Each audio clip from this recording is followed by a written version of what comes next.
Coming to you from Blue Cruise Studio in Temecula, California, it's the Whiskey Throttle Show. Taking you inside the lives of the legends and leaders in moto and action sports. Today's guest is brought to you by Yamaha.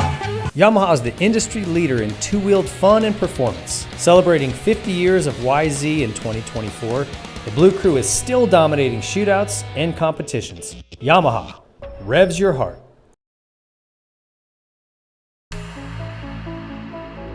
SKDA is the leader in motorcycle graphics.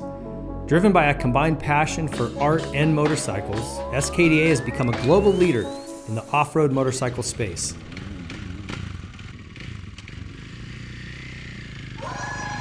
Their graphics can be spotted from a mile away with a unique design that blends speed and creativity. SKDA, search and supply of true art within moto. Troy Lee Designs, built for the world's fastest racers. TLD blends elite level protection with industry-leading style and performance. Moto, bike, helmet paint, casual wear, whatever your passion, Troy Lee Designs is waiting for you on the next level. Nihilo Concepts, enhance your riding experience with superior products like the start-stop conversion kit, fuel pet cocks, frame grip tape, lever grip donuts, secondary on switch, billet foot pegs, billet throttle housings, and so much more. Nihilo Concepts produces exceptional products, all of which are made right here in America. Hey folks, thank you for joining us here at the Whiskey Throttle Show. I'm your host, David Pingree, and joined today by a special guest. He's known as Six Time. He's a legend in the sport, and it's Jeff Stanton from Michigan, the Michigan Mafia guy. How are you, buddy? I'm great. Really good. I'm stoked to have you here. I've been bugging you for quite a while to come in, and I'm just so stoked. I sent you a text like, hey, you have any plans to come out? I just keep throwing those texts out, and you're like, yeah, I'm actually be there Tuesday. So yeah, glad it worked. No, it worked out. It worked out great. Great flight here. Beautiful sunny day today. So yeah, looking forward to my few days here. Awesome. Yeah, and you're out here for an Arai thing, doing some adventure riding and stuff. So that's cool. Stoked to have you. Just pumped. We start all our shows with the Nihilo Concepts front end chatter. You guys are familiar with this segment. If you guys need any parts for your bike, throttle housings, they make all kinds of frame tape, foot pegs, all kinds of stuff. Check them out. Great products. I want to start with this, man. I've never met anyone, certainly from our industry, that lives off the land like you do, man. I love it. I love following your page. You're either skinning a deer or making syrup out of a tree or something, and I just love it, man. Like, is that just how you were raised, or something that you, I don't know, found a passion for? No, not really. And we're going to go into this. We've already talked about this. When I was young, all we did is ride a motorcycle. I lived on the farm. So yeah, I had the farm life, baling hay, and we always had livestock and raising crops. And, but really from, you know how it works. From 11, 12 years old, you're going to school and you're riding a dirt bike. Yeah. And then you start the whole Loretta Lynn's thing, and, it just keeps steamrolling from there. It really was after I retired from racing. My older brother, John, was a big hunter, got me into hunting. And then that took over my passion. And what about making syrup? This was the latest thing. I'm just like, you got to be kidding me. I don't want to try it. No. We've been doing it for years. In the spring. I mean, I helped the city of our village of Athens.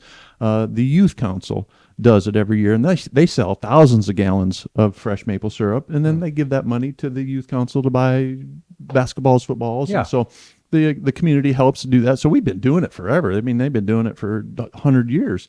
And so we just came across a cooker and decided my brother and I to do our own gig. And we did 41 gallons this year and just give it away. You don't do it to make any money. Yeah. 40 gallons. I mean, it's more work, but it's just a cool part. It's cool.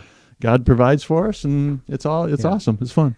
Well, during all the COVID nonsense, we got chickens, we planted a garden, we kind of fruit trees, we did everything we could on an acre here, but you guys are doing it on another level. It's just cool to see. I don't see it happen a lot. So. Yeah, there's so much in Michigan between the waterfowl and the deer and the turkeys. We're looking at turkey season in a few weeks, and I raise my kids to shoot guns and eat animals, and my kids, my daughter and my son, are just the best chefs, and He follows all the wild game podcasts, and he doesn't listen to these podcasts. He does, but he's more he's more meat eater, and you know how to cook the turkey legs and turkey everything. And so it's just it's a good life. Pure Michigan. Yeah, yeah. All your stuff's hashtag with that. I wouldn't even know that if it wasn't for that. Well, that's really cool. Tell me about Jeff Stanton Adventures too. This is something you've been doing now for a little while with Triumph, and it just looks rad. I mean, the photos and videos you guys post. Yeah, it's like a blast. Tell me a little bit about that. Yeah. So listen, this is the deal. I bleed red. All the championships we talked about, I bleed red. And so they came out with the African twin, not to throw them under the bus, but this is just how it all started. Came out with the African twin. I went there and I'm like, hey, I want to start an adventure business. Michigan's beautiful. I want to show everybody how beautiful Michigan is. I want them to ride African twins. If they're riding them, they're selling them. They shot me down 3 years in a row. And so, I don't want to go spend $200,000 and buy bikes. And at the end of the year, you made $250,000 and you got a bunch of broke bikes. Yeah, that you got to fix. I don't need to work that hard. Don't make sense. So I give up on it. And so one day, my wife and I are out on a run. My phone rings. It's from Atlanta, Georgia. No idea who it is. Picked up the phone. He said, "Hey Jeff, this is Rod, I'm president of Triumph. I hear you want to start an adventure business." And so I told him the story. He's like, dumb decision on their part. We're all in. We're hiring a couple of people. We're doing things. We want to sell adventure bikes. Let's go. And This is our 5th year. And not that I'm disappointed in how long it took it to get to where it's at right now. So starting 2024, we're 85% full. I got just a few spots left, and we're doing awesome. So I'll do 9 adventures in Michigan. In a couple in May, a couple in June, August, September, October, just 2 a month, 2 3-day rides, and 8 people only. I keep them real small because this is how I want everybody to leave. I want them to know everything about my career, my life, and I want to know all about their life. You build relationships. Yeah. This year, we're at huge amounts of return customers. You know you're doing it right when you got 30 return customers and they're bringing their buddies. Yeah, that's awesome. So it's go to jeffstantonadventures.com. It's we're jamming. Yeah, it looks amazing. Check them out on Instagram if you guys aren't familiar with it, because the photos are wild. And I imagine you guys, Dad, do you teach them to hunt and tap trees? we do all kinds of stuff. Okay. Where that business is based out of is in northern Michigan at a place called Two Hats Ranch. Okay. I raise whitetail deer. I've got 200 head of whitetail deer, and that's where I sell my what we call shooter bucks. And so they have a 5-star lodge, a ginormous lodge. So I use them for food and lodging. We're based out of the same place. We do 200-mile clover leafs every day, and so they have shooting sports there. So they have an 18-stand sporting clays. You walk through the woods and shoot the clays, and we offer pheasant hunting there. So yeah, you can ride dirt bikes and shoot clay pigeons or animals. Yeah. Absolutely. I didn't know you sold bucks and stuff. Do you sell any to Larry Ward down there? I don't sell to Larry. I still talk to Larry. Okay. I have a great whitetail deer business. Awesome. I've been doing that for 16 years. And so started off, my daughter was young. A wild doe got hit in the road, and in the ditch is 2 fawns laying there, and they're alive. And so my daughter is now a vet. And so at that time, 6, 7 years old, oh, Dad, we got to save him. We got to save him. So we picked them things up out of the ditch, bottle fed them every day, milk, and raised them. And you're thinking, this would be delicious. Yeah. And so that kind of got our juices going. And so then I got my permit and built fences. And so now I've got 200 head of whitetail deer and just raising ginormous bucks. And so, yeah. That's crazy. Okay. Even more stuff I didn't know about you. Yeah. Well, that's great. Check those guys out. If you haven't heard of Jeff Stanton Adventures, go look them up. And also, while you're online, go to whiskeythrottlemedia.com. We're doing all kinds of moto content, off-road, some adventure stuff, vintage stuff. Check it out. Let's get to your story here, buddy. It's brought to you by Yamaha. Sorry, Triumph. It just is what it is. Sherwood, Michigan? Is that where you're born and raised? Sherwood, Michigan. And where is that exactly? On the mitten. On the mitten. We're all the way at the bottom. Okay. So you're by Indiana. Yeah, right down by Indiana. I'm 20 minutes from the Indiana line. 40 minutes straight west is Redbud. I flew out of Kalamazoo, Michigan this morning. The airport that I flew out of my whole career is 30 minutes away, and so I'm the 7th generation on our farm. My son's the 8th generation. We've been farming since 1835. Our farm was established in 1835, and it just gets bigger and bigger every year. So my younger brother, who's 17 years younger than I am, took over the farm after my dad retired, and so they're farming a couple thousand acres now. And I'm there every day, and just, something to fall back on. And Your brother's younger or older? Sorry, my brother's 17 years younger than I am. Younger. I'm on the podium at Daytona in 1990, 91, and my 5-year-old brother's standing beside me on the podium. No way. Yeah. Parents really spread them out. Do you have other siblings? I have an older brother. My older brother John is exactly 1 year older than I am.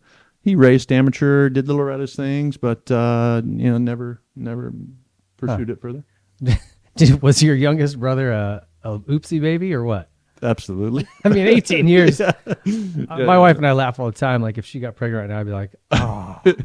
No, it was not that we don't love little brother. No, yeah, it was awesome. So my wife and I have been together since 8th grade, and so when we were in that stage of our lives, that was our birth control. We watched my younger brother. That was, but no, great That's life. Funny. What was it like growing up there? Tell me a little bit about like just Southern Michigan life as a kid. I mean, on the farm, you guys probably just went nuts. Huh? Yeah, so my parents, they got motorcycles as a family hobby. We chased the cattle around the field, and we rode up in northern Michigan. We've had property in northern Michigan.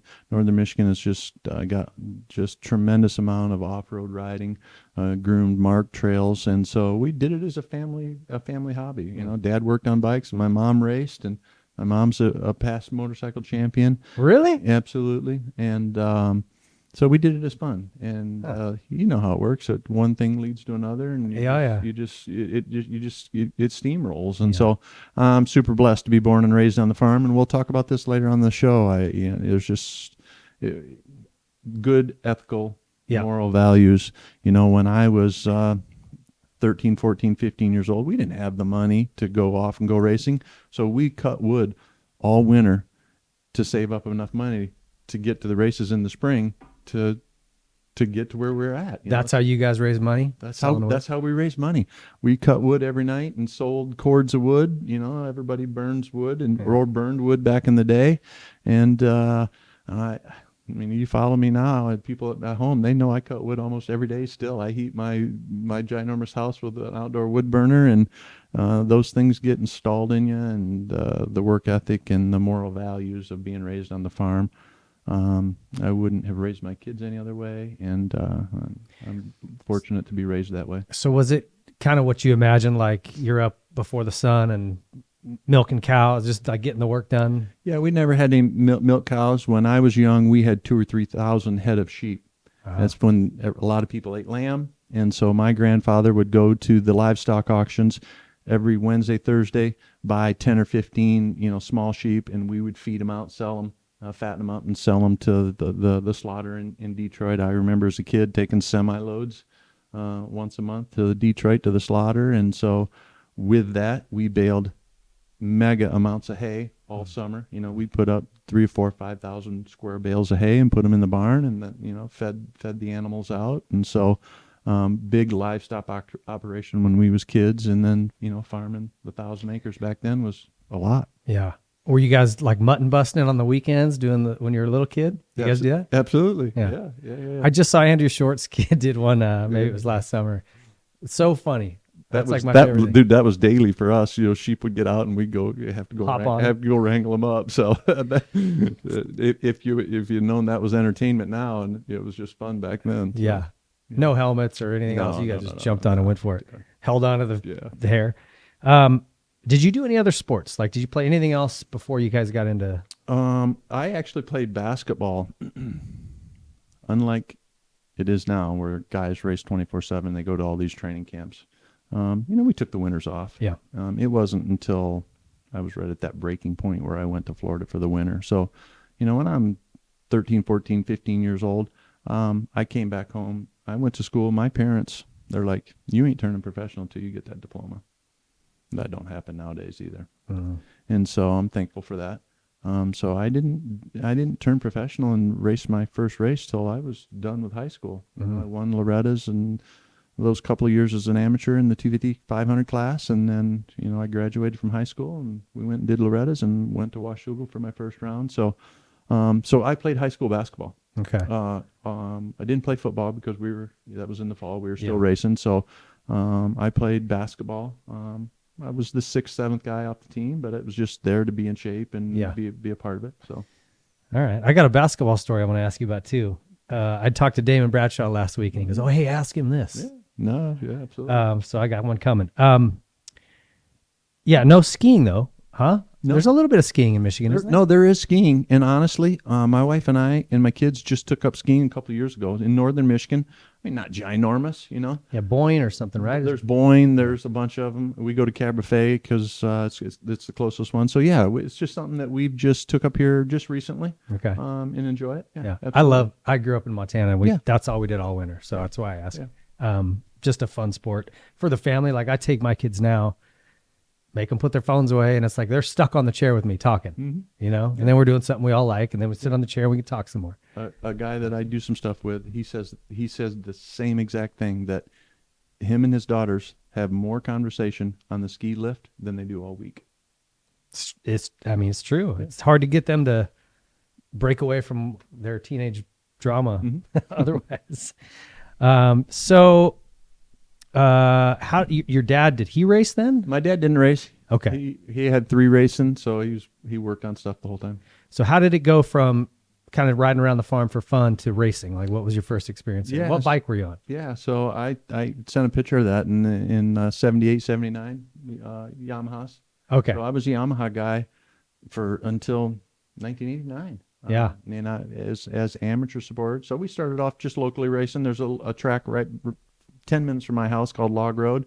They still race there. They just had a Loretta Lynn's qualifier there last week. And so we hit local races. Yeah. And back then in Michigan, man, it was, said it, Michigan Mafia.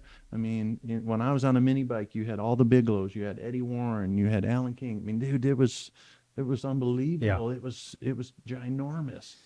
And so it was just a great time. You go to Baja Acres and on a Sunday, and there's 1,500 entries in the early 80s, mid 80s. The amateur racing was insane. Isn't that crazy? And in Michigan, you wouldn't think, because the winter's so long, you just wouldn't think it would be that big. Mm-hmm. Like out here, the Golden States, you remember the old Transcals, it was the same thing. Mm-hmm. I remember 6-7 heats of 125 and 250 novice just to get into the motos. And sort of follow up to that, like, where have we gone wrong? Because there isn't a lot of racing anymore. The amateur races they do have are still big. There's a handful of them, but it's just a handful. There used to be, the guys will tell me stories before I was into it out here where you'd race 5-6 nights a week. Mm-hmm. And we don't race anymore. Everybody just goes and rides, which I get. That's what I do because it's hard for me to take a whole weekend and go race. But man, it's a bummer because that was such a cool experience back then. Well, I think it's starting to make a little bit of full circle. It was super popular. It's a circle of life. Yeah. We went on a down spurt there, and then since COVID, man, the 50, 65 class, 80 classes, they're unbelievable full right now. They're packed full, and so love it or hate COVID, I think it's made that circle of life come back, and the amateur racing's getting bigger and bigger and more numbers, and so. It's good to see. Yeah, that is good to see. I think Stasic had a lot to do with that. That thing, what an incredible, game changer for our sport. Why didn't we think of that, dude? I don't know. Ryan literally took like an electric drill, and that was the motor for the first one. What they've done there on all that stuff has gotten. And I say it in every sport. I don't care if it's motocross, BMX, or skateboards, or basketball. I mean, I'm a big basketball guy. Look at Caitlin Clark and what women's college basketball is at now. All sports, every sport is elevated. Kids are better and better and better every year in every sport. I don't care what it is. It's true. It's crazy that because you just think they can't get better, and then they do. They get better. All right, so moving on here, local guys. You mentioned a few of them, like Eddie Warren. I remember him. He was Factory Cowie kind of when I was just really starting to get into it. But Lyle, who else was from up there? Not the Lyles. Alan King. Yeah, so Keith Bowen. Keith Bowen, yeah. Was when I was on a mini bike, he was on the 125 250, and then he signed, factory Yamaha for years there. Yep. And before him was the Bigelows. So there was, I believe, 4 or 5 Bigelow brothers, and Team Dynamic. This Kip and Norm and those yeah, Bigelows. Okay. Norm's not one. Norm's not one of those. Kip, Okay. Chris, Craig. I think there's 4 of them, but sorry guys. But everybody looked up to all those guys. I looked up to a guy by the name of Dave Hollis, was a Yamaha guy. It was all part of that Team Dynamic deal, and Bob Joyce, and there was just, man, the field was so deep that us kids on 80s had guys to look up to that were mentors that raised the bar for all of us. And so, yeah, that mid 80s was phenomenal racing in Michigan, and so many great riders came from there. Never made it to the elite level. I mean, Keith Bowen was super fast, factory Yamaha guys. He may have won a national or 2. Eddie Warren, as you talked about, I think he won one national, and then went to Japan and Australia. But there was just a lot of really, really super fast guys. Still, I mean, even throughout like my career, there was Swink, there was the Maximoff crew. I'm missing guys. Nick Way, obviously. Yeah.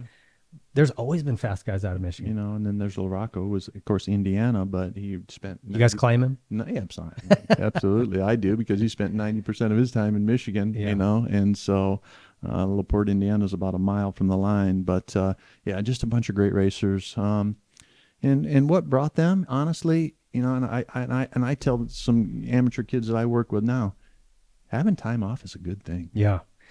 It's a good thing. I'm sure we'll go into more depth about this. At any level, right? Whether you're a pro, I think it's a big problem with our pro guys right now. And you see it where they're starting to, like Roxon is doing, just going, I'm not doing nationals. I need the time off. Mm-hmm.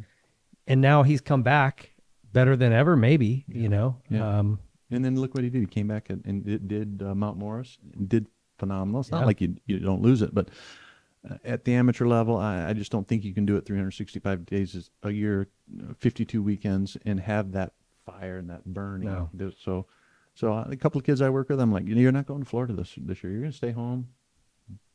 Chop wood. Do something. Yeah. So when you get on that motorcycle in the spring, man, you got that burning desire that you want to go, and then you lay out a Loretta Lynn's plan, so you're peaked at Loretta's. Yeah. Instead of just getting to Loretta's and you've rode all year and you're like, brr. Yeah.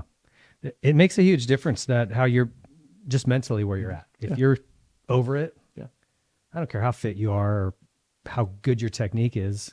You know what I mean? It's like you said, if you don't have that fire, if you're not excited and driven, absolutely, stay home. Yeah. Who were the guys you looked up to nationally?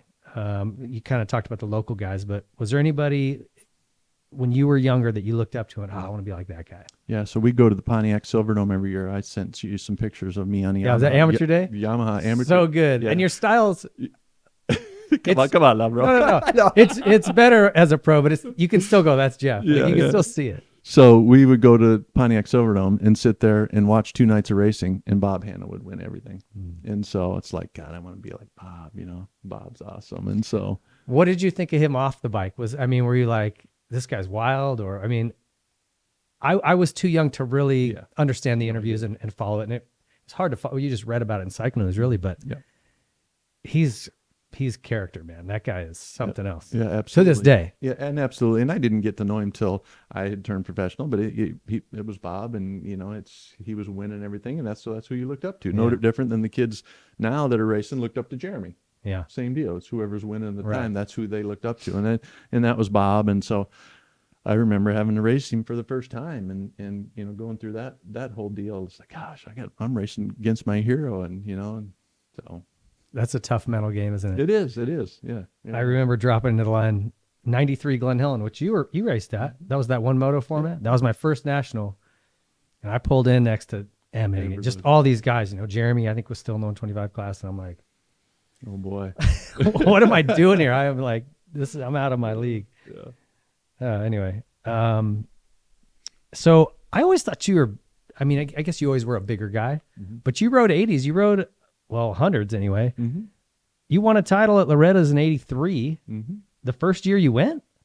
Is that right? Well, I'm not sure exactly when the first year of Loretta's was. So I before Loretta's, they had the Amateur National Championship, but it was at a different track. You know, one year it would be in Illinois, the next year it would be in Ohio. So probably that 82, 83 mark, Davey could tell us that exactly, is when Loretta's really, really started for the first time. Okay. And so then, yeah. That's probably where the records start. Exactly. Okay. So you even went on an 80? Yeah, absolutely. 60s? Yeah, I went to 80s. Okay. 80s. I did the mini O's on 60s. Okay. I got some pictures of that I was looking through the other day when I sent you all that stuff. So we did the mini Olympics on 60s when you raced a true half-a-mile flat track, and you raced a TT inside that half-a-mile flat track. You raced an actual hare scramble, and you raced an actual motocross. It was the true Olympics. They did that for quite a few years, till like 84, 85. Yeah, it seemed cooler back then to me that way. Yeah. Oh well. Circle of life. At least if they wanted to make it supercross, motocross, and some type of off-road like scramble, that would be cool. Yeah. Yeah. Yeah. Well, yeah, that was kind of the early days of amateur nationals, but you were competitive right away, as far as I can tell. Yeah, yeah. No, I had a good run at Loretta's, like you said, in 100cc class, 250, 500. And I was, and so this is the deal. 100cc 83. Starting 84, I was a Yamaha guy, mega Yamaha support back then. Okay. I mean, they'd give you 10 bikes, $25,000 worth of parts. I mean, Oh, wow. the amateur support in the mid 80s was insane. Wow. Team Green, that's when the whole Team Green thing was huge, and Yep. Yamaha support was huge. So I win Loretta's on a YZ 100. I'm a big kid, and so go to Mike Guerra. Mike Guerra just retired a few years ago. Go to Mike Guerra. Okay, well, what do we got for us to go into 1984? He's like, I don't have any 125 rides. Alls I have is 250, 500. I can do the X amount of bikes, X amount of parts. And we're like, you got no choice. Yeah. You take what's there. And So how tall were you? Like, were you big enough? Yeah, absolutely. Yeah. Okay. Yeah. So I was a junior in high school. So I was a big kid, 170, Okay. 5'10". And so, okay, well, I'm not gonna ride a 125 because really So that's the story of why that's the true story why I never raced a 125. I never raced a 125. Do you know the story when my first 125 race was? Unadilla. the GP. GP support class. Really? That was the first time That you was the ever first raced time one? I ever raced a 125 because of that story right there. 83 win Loretta's. Call Yamaha. Hey, what do we got? You got a 125 ride for me? We got these 490s. No, we got 490s and 250s. Well, okay. So then go on and win 250 in 500 class at Loretta's, and then I'm the big bike rider. Well, so what is this? Because you did a 125 stock 12 to 15 and 83. Mm-hmm. Is that on the 100? It's on a 100. Oh, okay. Yeah. So then that put me in the big bike category. I never raced a 125, and so that's how that all happened. And I was, a big farm boy that everybody, said. So I just did 250 and 500s. Yeah, Absolutely. it worked out. Absolutely. So you kind of mentioned this, but how early did you start going to Florida and in the winters and kind of riding a little bit? Or did you always, for the longest time, just take No, winters off? my grandparents had a place in Florida and in Winter Haven, and so I would go. My school was unbelievable. They'd let me go down there for a month, take all my work with me, come back and take exams. So I'm going to say 85 was my first time down there. I'd jump in my Ford Ranger, throw a couple of bikes in, and go stay with my grandparents and ride in Haines City of all places. Is that right? Before it was the Mecca, and just riding a little gravel pit there a couple of days a week, and did that 85, 86. Did you have did you know anybody down there to ride with, or No, you just no. solo, hanging with the grandparents? Listen, I did everything my whole career with self-motivation. I came out here, and my buddy was Johnny O, lived in Simi Valley. We trained and rode together. But when I'm in Michigan, I get up every morning, I run by myself, I moto by myself, I bicycle by myself. And you can't tell kids that the self-motivation is gone. Yeah. And we'll talk about this when we get into A training. lot of things that are gone. Yeah. So, But you rode like by yourself? I'd jump my Ford Ranger, go out to Haines City in this little pit and ride by myself, and just Because that sounds super safe. I mean, no, but you didn't think about that stuff back then. Come on. Yeah. You didn't, Yeah, I know. When you're a kid. 80s, you didn't. When you're young, you don't think about. You don't worry about that. Well, and Wardy, did you hear Wardy's story about how his mom would just drop him off at Saddleback with the burrito guy? Here's the food truck. Go. So I guess that was just a different time. It was just different times. Yeah. Absolutely. So Yamaha, you had Yamaha support them pretty early. Was that all the way into the pro ranks? Okay. Yep. Any other big sponsors that were helping you out? Like, I'm here because of Arai helmets. With 2024. I signed my first Arai contract in 1985. I've been with Arai helmets since 1985. oh my gosh. And I was with High Point Clothing my whole amateur career. And Alpine Star took over High Point. And so I have been a loyal guy to a lot of people. Yeah. And that's the reason I'm here. Yeah. Arai flies me out here. That's awesome. Those days are gone too. I was with Bevo Forte, Scott Goggles in 1983. Is that right? I talked to Bevo for an hour on the phone yesterday Yeah. because his son John left, and I'm like, hey, who's my guy? Who do I have to talk to? I need some gloves, And so I've been with these people in these companies for so long. Dunlop Tires, same. Yeah. Rick Bogdan back in 1985 signed a contract with Dunlop Tires, and so That's cool. Could have made more money with an Oakley. Bevo will tell you the story. I'll tell you the story. Oakley tried to get me early in, like after my first title, and I just had Bevo as my father figure at the races, and so those relationships meant more than making an extra 10 or 15 grand. Yeah, that's awesome, man. You're right. Those are long gone days a little bit too. Tell me a little bit about growing up on the East. I guess I saw it a little bit during my era before the internet came to be what it was. Like if you lived on the East Coast, it was harder to get noticed. Mm-hmm. You had to show up at those at Loretta's or Mini-O's or World Mini, whatever you went to, and really deliver, or it was tough, And I know that was why the Dave Coombs Sr. did the East-West split and all of that, and I think that was good. But it's definitely different now. I feel like kind of everybody's moving east, whether it's Florida or wherever. So how was that for you? It seems like you didn't have any problems with it. No, I didn't, because back then results sold yourself, and I was able to produce results as an amateur. So like now, if you're a B kid or a 250A kid and you win Loretta's, you just think you're going to have a ride for 2025, but that ain't the case anymore. I mean, pretty much Mitch's team and those teams, they already know who they're going to have for 2025. If you're a top amateur kid and you thinking you're putting all your eggs in your basket to go win Loretta's and Mitch Payton's going to sign you, I got news for you. Those days are done. Yeah, they've got their team locked up from the time they're on 80s. Yeah. And or so 60s. Results are selling it. You have to get out and hit all these big races. You got to hit the amateur races now. And unfortunately, back then there was Ponca City and Loretta Lynn's. Yeah. Dude, now there's 15 of them. Yeah. You got to go to how many in Texas, and you got to hit all the ones in Florida. It's a economical disaster for these families. I know.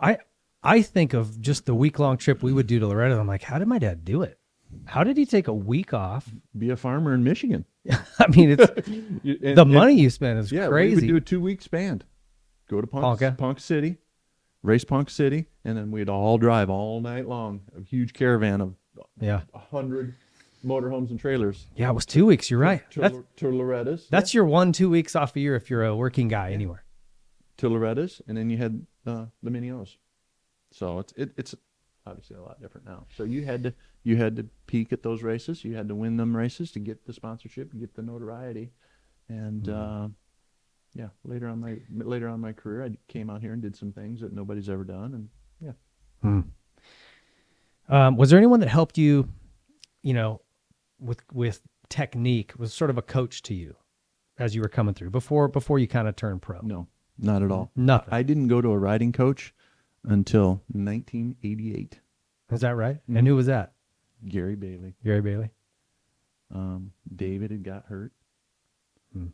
David had crashed and, was paralyzed. And so I went and spent the summer in Axton, Virginia, and trained there one whole summer and worked with Gary Bailey.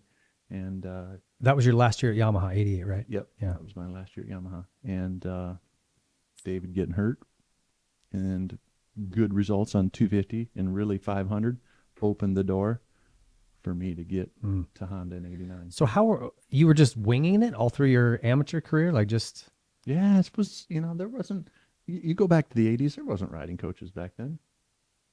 There wasn't, Yeah. they're a dime a dozen right now. Do you know, I went to one out here in 86, Russ Darnell. Do you remember that name? Yeah, at all? I know Russ. Okay.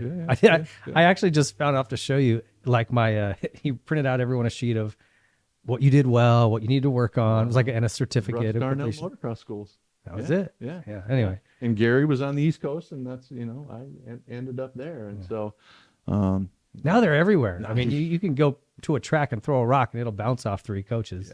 Yeah. Anyway, better or worse. Okay. So take me through. You won Loretta's 250A in 86. 10th in Open A. I don't know what happened there. Mud crash. What happened?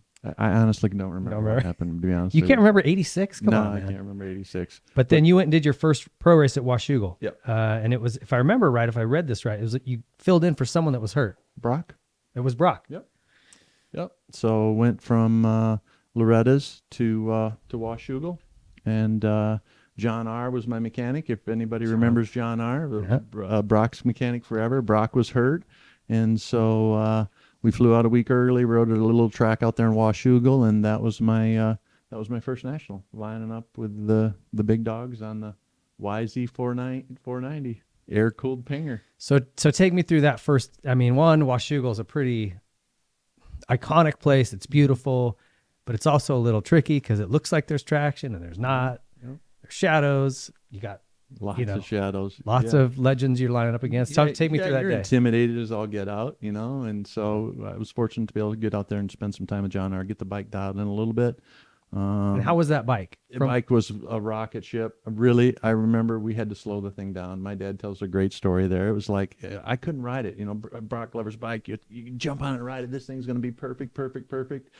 And I couldn't ride it. The week leading up to it, I couldn't ride it. And so it's like, hey, let's detune this thing. Let's slow this thing down a little bit and make it so it's manageable and rideable. And we did that for years, even on the CR stuff. You got to make it to where it's not about having the fastest bike out there. You got to be able to put the traction to the ground. It's delivery, yeah. Yeah. So and they're doing that now with 450s. Yeah, absolutely. And so got the bike dialed in for us, and again, qualified in easily, no problem. But then you roll up beside the dogger, Jojo Keller. I remember being beside Jojo Keller, just pooping my pants. I mean, Jojo was a big guy, just open face, chubby cheeks sticking out. Like, oh, dude, this guy's gonna eat me for lunch. Yeah. I didn't get to know. He was kind of East Coast and a little before my time, but I hear so many cool stories. Oh, he was a great guy. Just looked like the gnarliest bad dude that was going to eat you for lunch, but was just a marshmallow. Really? He was a sweet guy. Gold. Yeah. And so ended up 10th at that first national. Okay, that's so I was number 971. That was my first AMA number. I used it one time, 971 at that. Larry Ward's number. True story. I was 971 Washougal 1986 for one race. Well, what number was he? Because he was racing around then, wasn't he? He was after. He was just after. Okay. And so that earned me number 56 for 1987. Okay. And so rolling into 1987, unlike everybody in today's world, I mean, I got 12-year-old kids that are riding full supercross tracks. No supercross experience. The only supercross experience I had is I took the John Deere tractor out in the field and made a bunch of jumps. And so imagine lining up at Anaheim, 1987, not having the Corona test track to ride on for months before. And so, it was an eye-opener for sure. Yeah, but that was kind of normal, even through unless you were a full factory guy out here, it wasn't until like maybe early 90s where that stuff started even. Well, I guess Honda Land was there. Yeah, Honda Land was there probably late 80s, 86, 87, if I had to guess. Honda Land was there. They were the first ones to really start that. Yeah. That whole private riding. I want to ask you about that place too, because I never got to go there, never got to see it. I'm sure it's all built out now, right? Yeah, absolutely. Because that's an iconic place. Yeah. Okay, so take me into that next season. So 87,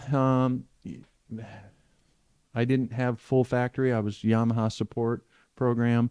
Had our own box van. I had my mechanic Kent Schmolik, and we went racing. Was he a Michigan guy with you? He was. He helped me my last year at Loretta's Lynn. Lived in Indiana, but yeah. So Okay. he was my mechanic, and we went racing. Showed up in Anaheim, and I honestly I don't think I qualified for the first race.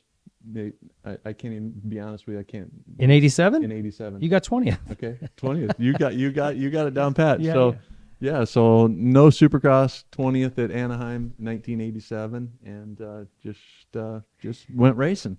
But 8th at Houston, Miami, Gatorback. Then you got 2nd at Daytona. That was a precursor. Yeah. So honestly, starting 87, kind of semi-privateer, not full factory ride. Okay. Daytona really is what made. If I sit back and look at the one race that made my career, it was 1987 Daytona.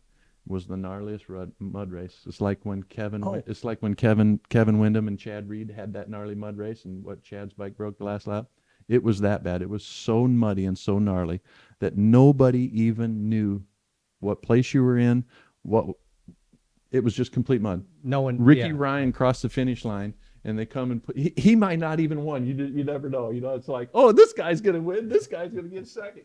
So I ended up getting second at Daytona Supercross in 1987, gnarliest mud race, and they had at that point a huge purse, and that financially set us up to be able to go do all the races. Oh, is that right? The rest of the year, and so when I look back at that, just under a financial standpoint of being able to get to all the races as a not support guy, not privateer, but support guy. You're getting all the factory bikes. But like, what did you take out of that? What did you make out of that one weekend? You think?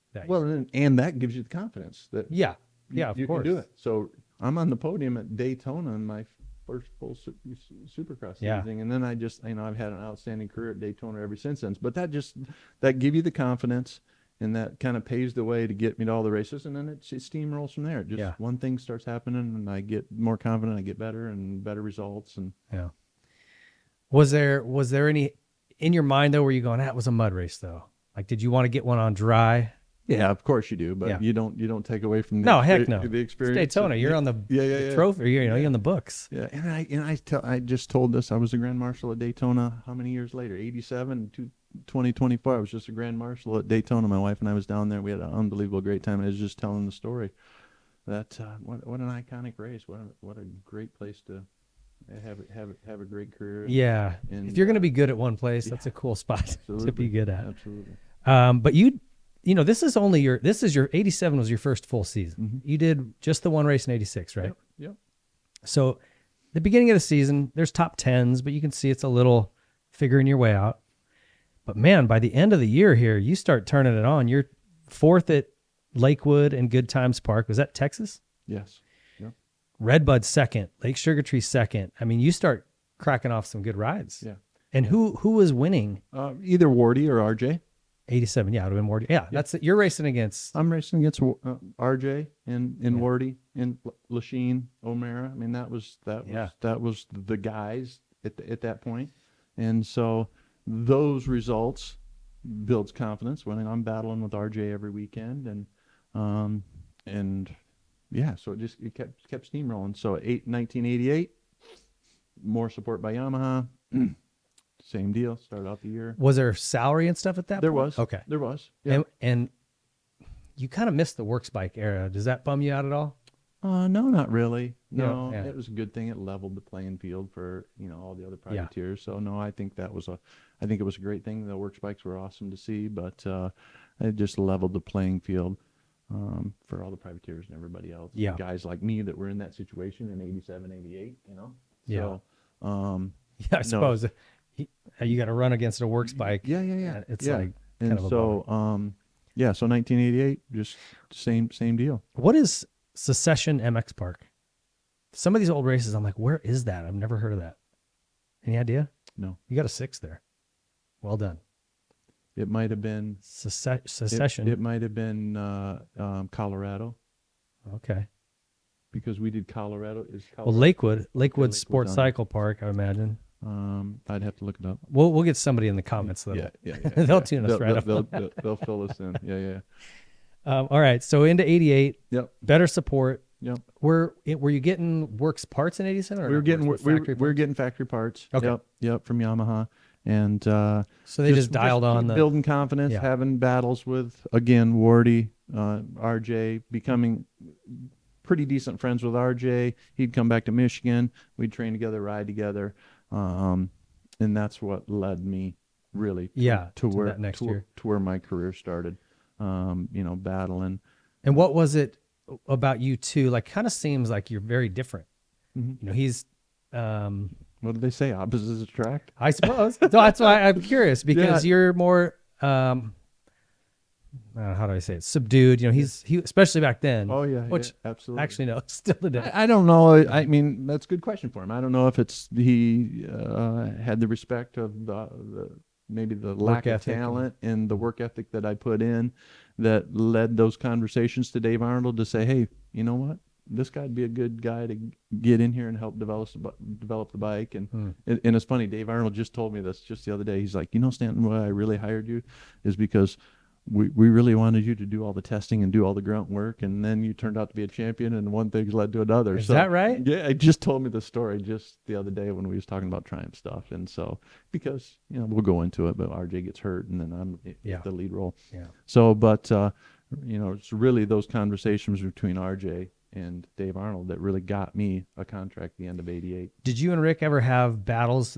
87, 88?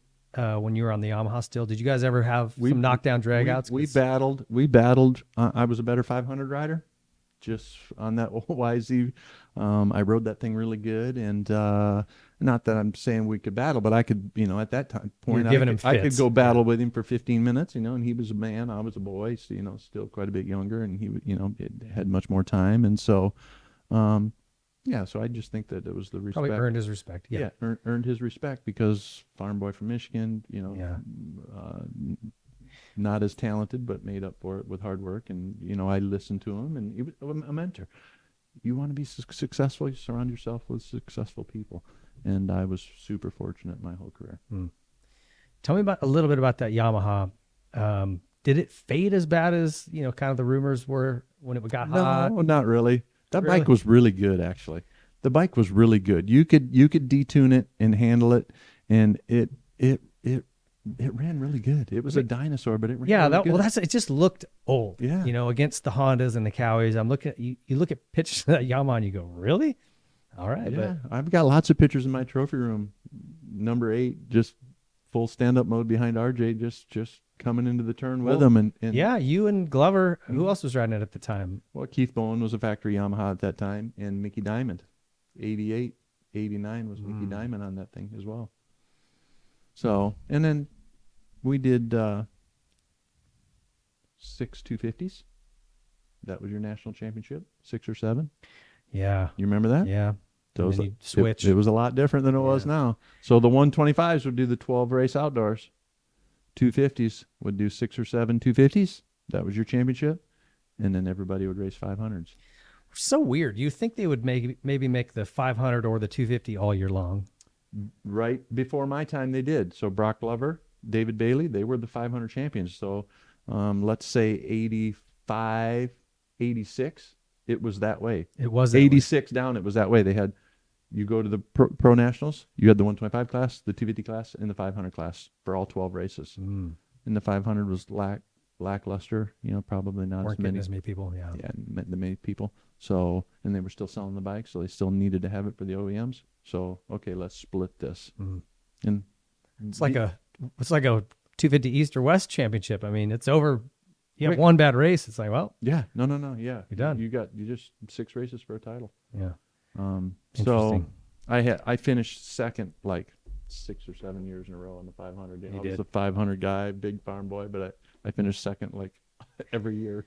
Well, and it was always an interesting dynamic because Suzuki didn't make one. So all of their guys would pile into the 125 class, Just made it for an interesting dynamic. Yeah. Okay, so end of that year, and you had great runs. No wins in 88, but man, lots of podiums, especially towards the end of the season. So it's like you can see the writing on the wall. Yeah. And Ta- in the end of the season, those were on 500s. Ricky and I were Yeah. battling, and so that's where I think that all that respect came and led me. It's not like it is now. You sign a contract. Chase Sexton signs a contract 2 years ago to race this year. It wasn't that way back then. You know, you raced Washougal, and it's like you hoped that you were going to get a phone call the next week. Yeah, it's crazy how early they're doing it, huh? Yeah. So take me through that process. Dave Arnold's the one that called you, or Yeah. No, I remember Dave got on a plane, flew to Sherwood, Michigan. We got a nice little restaurant not far from our house. And I remember sitting there with Dave and my dad. And he flew out. He didn't just call. he flew out. Yep.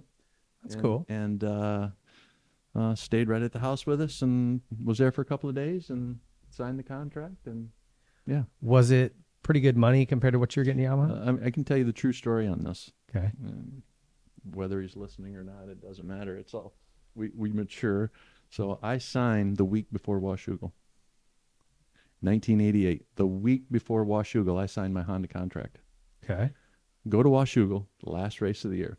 I'm on a Yamaha. Our box van's full of bikes. Last moto of Washougal, 500 national championship. Drop the gate. I go out and do my moto. I come back to the box van, and I look up, and there's nothing in the box van. True story. There's absolutely nothing in the box van. So I pull up, put my bike on the van. And I'm like, wow, this is weird. In between those motos, Keith McCarty went in that box van and took everything out of that box van Wow. because he knew I'd signed a contract the week before. And went in. You had told him, or did the board just? I can't remember the details. Mm. I just remember the story. I don't honestly. This is probably the first time anybody's ever heard this, except people close. Pull in there.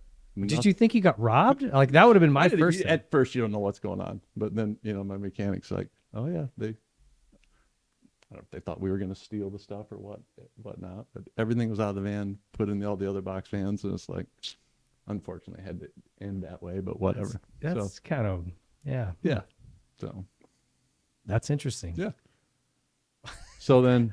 What in your character would make him think No. you're gonna like steal this stuff? Why can't you just come over and go, hey, we're gonna at the end of the day we're gonna grab this stuff? Well, and if the truth be told, in mechanics, in that 1985 to 88, 89, those mechanics, they took a bunch of stuff. Those Bob. Oh, it went past that. Okay, so you know where I'm you know where I'm going with it. Box vans were a dispensary for parts. Yeah. Yeah. And then them parts got sold for big money. Yeah. I can see that. And they still do.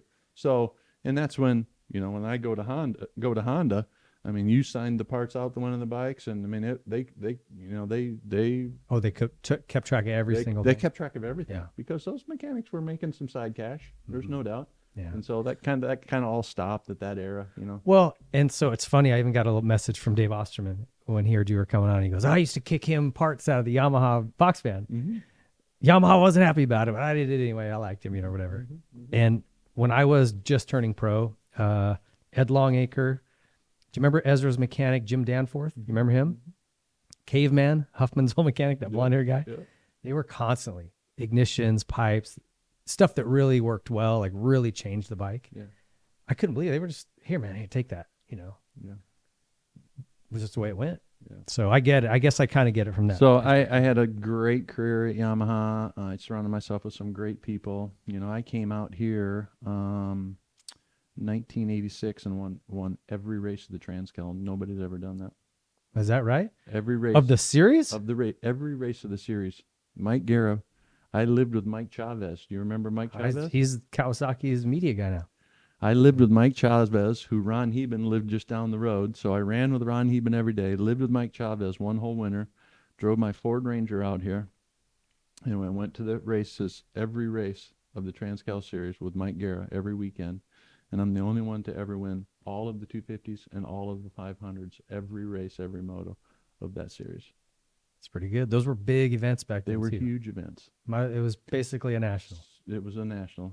Wow. That was on Yamaha then? That was on Yamaha. Yeah, 86. Yep, yeah. That was on Yamaha. So a lot of great great people at Yamaha. Huh. You remember Larry Grist at Yamaha? Yep. He was. I remember sitting in the back room working on the bikes. So I worked on my bikes all week and throw a bike in my Ford Ranger and go out to the test track at Yamaha when it was out at, I can't even remember if you said it, Deanza. Deanza. Yeah. Go out there, ride Deanza. Just like that table hard, you know. Oh yeah. Again, just do it by myself. Go ride this Yamaha track and moto at Deanza. And so I remember Larry Griff's coming back to the back room and sitting down there with me. He's like, and this is one of these things you don't ever forget. You talk about great people around you. You know, a couple of things my mom said to me in my career as well. But Larry comes back and he's like, Jeff, I'm going to tell you what. This is a mental game. And if you can figure it out mentally and push through the mental part of this motocross world, you're going to make it. He says, I've seen a lot of talented guys that can't push through the mental aspect of this deal. And I never forgot that. And he's so right. Well, He's so right. yeah. When it hurts and you don't want to do it, but you push through that mental part. So I had a great career at Yamaha, just because of the people that were there. Mike Guerra was tremendous to me, Ron Heben, Mike Chavez, a lot of great people. He was Damon's mechanic for a little while too. He was? After you? I was on a Honda, I think, when Mike was Damon's Yeah, mechanic. 89. Yeah, I think that's right. But That's funny. yeah, a lot of great times. So tell me about, well, what was the thing your mom said while we're talking about it? Yeah, so I was at Axton, Virginia for a national. And dude, it was so hot, 110 degrees. I mean, it was miserable. You didn't even want to think about go out there and racing. And Bale, Bradshaw, and myself battling. Second moto. I can't remember if I got second the first moto. Second moto, we're just all sitting there hating it, don't want to go out there. And I get on my bike. My mom comes up to me and she says, no matter how bad you feel, is the greatest shape you're in, no matter how bad you feel, everybody else is feeling 10 times worse. So just push through it that extra 5 minutes and you got them. And that happens so many times to where it's hot, it's rough, your back hurts, your hands hurt, you're sweating like crazy.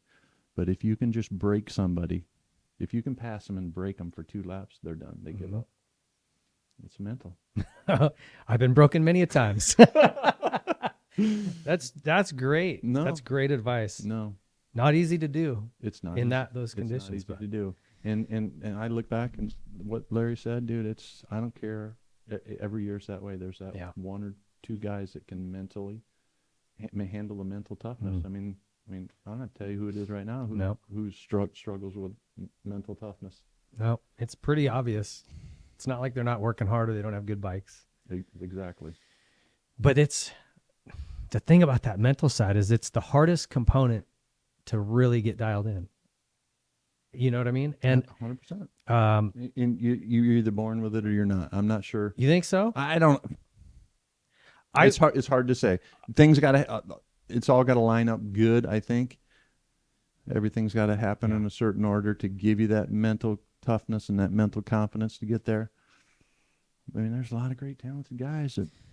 I think there's so many pieces to it. Yeah. I think it's like this puzzle that has to all come together right. But one thing, I had Phil Lawrence on the show, and he and I were chatting about this. I've told this a bunch of times. People probably get sick of hearing it, but he said, we were talking about why he and I kind of had limited success. You know, we obviously had bigger goals than what we got to. And he goes, name a guy, like a legendary guy, like somebody like yourself, who came from a background that was chaotic, and disrupted. He goes, everybody who's really a Mount Rushmore guy, they came from a solid home. And so I started going through from Hannah to Wardy to go through them. Everyone comes from a family that's still together. It might be poor, it might be middle class. It doesn't matter. Dungy, Stewart, Carmichael, all the way through. And I think there's something to be said for that really secure home life that allows you to take more risk, have more confidence that failing's okay. You know what I mean? Take more chances. I think there's something to that. You want me to? What do you think? Man, you're gonna make people mad, but you give me any kid that had everything given to him their whole life. I mean, we can go down the list. Not that these guys aren't successful, but the Robbie Renards, the Austin Forkners, the Ryder D's that had everything handed to them. Everybody thought they were going to be the next gift to the world. That list is so deep. It's so deep. And you just said it. Where did they come from? The morals that they had. Not that parents don't sacrifice now, because parents sacrifice more now than they ever have, and they just don't get it. I feel that if you come from a family, like you said, that wasn't wealthy, that had financial moral values, that made their kids work for it, have the work ethic and the respect for everything that they had, they're the ones that's going to make it. Yeah, I think especially in this sport, that may be true just as a generality in life, but in this sport, no question. When the going gets tough, and they have to dig in and realize that they have to dig in to be able to have a secure life, or did they have a cush life their whole life, and it's easy to back out because I got other stuff I can fall back on. If I was a manager scouting people, I would do exactly what they did Honda did with you. I'd fly out, I'd meet the family, I'd see like, all right, what's this kid's home life like? I think that's the biggest determining factor in long-term success. Yeah, there's no 100% answers, but if you go back and sit Dave Arnold down and talk to him about that, I think that he would have a lot of truth in that as well. Yeah, he's a fascinating guy. We had him on the show. He told some stuff, man. Just he's incredible. And is he now working at Triumph with you guys? He is. Yeah. He's part of the family. Yeah, great. Just a great human being. Okay, take me into '89. So you get the deal done. When was the first time you rode the bike? Did you ride it prior to signing? No. Okay. No, we didn't do that back then. I didn't ride the bike till Simi Valley. Okay. Came after watching. Flew out. They picked me up at the airport. You had to do something quick because you didn't have any bikes to ride. Absolutely. And cold turkey, just jump on the bike at Simi Valley, and okay. So I was new on the team. You know, for me, it's intimidating. You just all get out, show up, and RJ's there, and George Holland was on the team at that time. You know, a lot of people that you look up to, and you know, you're a low man on the totem pole, and no supercross experience, and then find out 30 years later that I got hired to be the test guy. We just saw you gonna be a crash test dummy. Yeah, and so came out, just started doing some riding, and was staying in Southern Cal, and said something to RJ one day. I'm like, dude, what do you think? You think I can stay with you for the winter? Because you can't ride November, December at home, And he didn't bat an eye. He says, absolutely, come to El Cajon. Stay with me for the winter. Yeah. And so, opportunity of a lifetime for Ricky to open up his door, and I go stay in El Cajon, and we train and ride every day. What did you learn? Obviously, I'm sure you learned a ton of things, but what are some of the key things you took from that? Because I feel like it would have been really interesting had he not gotten hurt, to see how you two guys would have, how you would have dealt with that. But the biggest thing I learned, and I tell everybody to this date, is that you don't have to make a full day out of it. Get your butt out of bed, get it done. Our goal was to be done by 1 o'clock every day. Have the afternoon to hang with your family. Yeah. Do whatever you wanted. And I took that through my whole career. Quality over quantity. Quality over quantity all day. You go to these riding facilities, they ride all day, and it's just like, at the end of the day, we got to do another day. Are you kidding me? My kids I work with, dude, it's quality, not quantity. Bam, bam, bam. And so we had our schedule. We got up, we did our running. We went to he had a supercross track south of San Diego, went out there, put our laps in. Hamul or whatever, right? Yeah. Yeah. Put our laps in, come home, do a bicycle ride. We're done by 1 o'clock. So, again, I had a work ethic, but then that work ethic got notched up 10 or 20%. Did you see like, oh, I thought I was working hard? Because this is the one thing about training, and I learned it in steps, probably a little slower We than I all should do. have. But like you think, no, I'm working hard, and then you rub up against a guy who's working really hard, and you go, All oh, of that's us, hard work. all of us have gone through that. You know, Okay. I've got kids that I work with now that think, oh yeah, I'm in shape. Dude, your lap times just dropped 4 seconds in 10 minutes. Are you seriously? Are we in shape? Yeah. You know, and so, yeah, so I just learned a lot. Started the whole nutrition thing with him. He had a nutritionist. He had a guy that we went to the gym 2 days a week with, and just started the whole next level with me, and seeing the platform, how he got to where he was at. And it was a crash course for me, 2-month program. So I was out here from December through Daytona, and stayed with him, and we tested and we rode and got the bikes dialed in, and we start Anaheim in 1989. You know, Team Honda was huge, and that was everybody wanted to be on a Honda. That was the place to be. In the late 80s, early 90s, if you weren't on a Honda, you had zero prayer. Really, from 82, Yeah. I mean, Through through MC. until they went to an aluminum frame. Yeah. And so started off was, you know, second and thirds on the podiums behind RJ, right where honestly I was in their eyes. Yeah. They were stoked. I was stoked. Absolutely. Yeah. And just got better and better every weekend. We go back to do our Atlanta, Daytona, Gainesville run, you know, like they did every year. Go back. We went Miami, Florida. We raced Miami, and then we came back to California, and then we went back to Atlanta, and then that's when I won. That was your first one. Yeah. That's when I won my first Supercross, '89 Atlanta. If anybody ever watches that race, I encourage you to go watch that race. It was an epic battle. 10 different guys passing each other. It's when Cooper was there doing a flying W through the air, and you know Wardy took the lead. And It was a great race. yeah, there was just so many great races. I think the only one better was 90.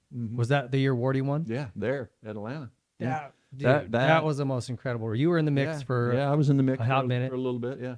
You get taken out? No, Or that was I'd Kedrowski. stumble in the whoops, tip over in the whoops. That's right. But That's right. anyway, You bobbled off to the right. There was a great race in Atlanta, so I win Atlanta. So you seemed almost. I just watched this race the other day. I'm kind of prepping for this, and your podium your interview after. I forget. Maybe it was Gary Bailey even who interviewed you after. Yeah. And you were just like you lost for words. You know, you could just see just genuine, like a really genuine happiness in you. And what was that like to get that first one that way? Yeah, to battle everybody in that way. That's true respect for everybody, and just true respect for myself. Knowing that you won it with a great battle. Yeah. You know, everybody had a tip over, but it was nothing epic. You know, we all battled, and I ended up coming out on top. And it's just like anybody that you see win their first race now. You're in awe, you're speechless, and you know you don't know what to say. But it's cool to see it though, right? Like, I'm sure when you see a kid doing that, you're like, I remember that. Yeah, absolutely. And so then that just steamrolled from there. Just the momentum carried from there. Yeah, it did. Well, was Gainesville where Ricky got hurt? Yeah, the next weekend. Yeah. So we go back then. You go Atlanta. Can I say this to you? Poor guy Cooper. Yeah. Dude, both Atlanta in '89 and '90. He could have won. He was so stinking close. He could have won. He could have won a lot of them. But guy was a great guy. But anyway, so back then we do Atlanta, then go from Atlanta down south a little bit. Did Gainesville. You know, it was a mixed series. And then go from there to Daytona. So we show up at Gainesville. We stay back all week. We ride at Ichikani. Did you ever practice at Ichikani? Oh, yeah. Yeah. So we practice there all week in prep for Gainesville. Show up at Gainesville. We all know what happened to RJ there. Danny Storbeck kind of lands on him in practice and disintegrates his wrist. And it went south from there. Yeah. In fact, when we were back there for the Triumph launch, I was looking at that elevator jump, and I think that's where it happened, right? Was it that or yeah. Just thinking, man, what could have been? Poor Ricky, you know. Yeah. Who won? Because you got second that day at Gainesville. I'm not sure. Bale? Who would have won that? Could have been Wardy, I guess. Yeah, I'm not sure. Yeah. But I knew that I didn't win. But So then we go on. We stay back again. Go on to Daytona. I win my first Daytona Supercross there. That started that streak there. And was that? How was this Daytona? Better than the first one? Yeah, absolutely, yeah. When you win one, and I said this, But like better? Did it feel better than Atlanta? absolutely, Yeah. absolutely, because this is what Daytona's so cool about, and I just talked about this the whole week at the Grand Marshal. Back then at Daytona, we were at the end. So Daytona Bike Week would start on Monday. You have all the craziness all week. You show up there, and it's just mega people, and you get to watch the dirt track Friday night. We race Saturday. You watch the dirt track Saturday night, and then you watch the Daytona 200. Back then, the Daytona 200 was like MotoGP. Massive. Yeah. It was like MotoGP. Yeah. And it was just the whole spectacle the whole week. If you wanted to win 2 races, you wanted to win Anaheim 1, and you wanted to win Daytona. It's still true today. And it's still true today, absolutely. Yeah. But I feel it was bigger. But then it was a lot different. It was 40 guys. Do you like the format? Because I raced it 97, 95, 97, and then 04. 95 and 97 was the old format. Middle of the day, so hot. You don't have to ask me if I like that. So hot. I guess you liked it. I loved it. I don't, even though I wasn't in shape for it, I mean, I led in 97, whole shot and took off. That was when Ricky went down in the first turn. And I just got tired, and Ferry and Dowd got me. I got third. I should have won that race. Yeah. I liked it better. I won all of those because it was grueling, gnarliest race. That's why I won them. Even the track, like when Gary made it, it was terrible. Like if you walked in a road, you went, "This is a piece of garbage." Because it was that way. It was all dug out, but there was 40 guys on every gate. Yeah, there was 40 guys on every gate. There wasn't 15 or 22. So the track got twice as many guys. Twice as many guys got tore to pieces, and they didn't have Bobcats and guys that were great at Bobcats just as good as we're good at riding motocross. Those guys in the Bobcats are great, but so it got tore up and rough, and it was hot, and so again, them deals. Damon was fast. Him and I battle, but 5-10 minutes to go in the race, make that pass, broke him. Oh man. All right. So what happened to Tampa? Did you get hurt? Bike broke. Oh, bike broke. Yeah. Whoopsie. Yeah. But man, awesome season. So let me find the overall results. You got a lot of pages. You did a lot of racing. For me, if every year I look forward to Atlanta, Gainesville, Daytona, because that was our first stretch back east. I love the East Coast. I spent time, as I said earlier in the show, with my grandparents in Florida, so I was familiar with that whole area. So it was just like going home. And for me, my career, I came to California the 1st of November. After Daytona, I'm back in Michigan. I'm back at my house, my track, my supercross track, and that just raised my comfort level, motivation. Having even a fresh. Yep. I'm back home. Like, I don't know, probably revitalized you a bit. For me, I was a better outdoor guy than I was a supercross guy. So to go to Atlanta, win that, and go to Gainesville, where I'm naturally better outdoors, build confidence in Gainesville, build confidence in Daytona. They intermixed them back then. Yeah. And so for me, as an outdoor guy, it was great. That helped me to capture all the championships. Well, you won a bunch more races after that. I mean, you actually went on a pretty heavy duty roll. Sugar Tree, East Rutherford, Southwick, High Point, L.A., Redbud, which is so weird. L.A. was in June, and then you're back to Redbud in July. The schedule was super weird. Yeah. But yeah, won the Supercross title that year, right? Yep. First title, and then outdoors you did 89. I won as well. You won as well. Second in the 500s. I wasn't kidding. I finished second like 10 years in a row that 500 class. Was it Wardy that year? It must have been Wardy that year. Yeah. Yep. And he was a beast, huh? Like, having him on the show last week, just I always looked up to him because I was a short kid riding Kawasaki's, right? But when you get to know him, just like you're talking about, that ability to just stay in it and suffer and outlast a guy, he would be a hard guy to break. Yeah, Wardy, RJ, myself set the bar training-wise.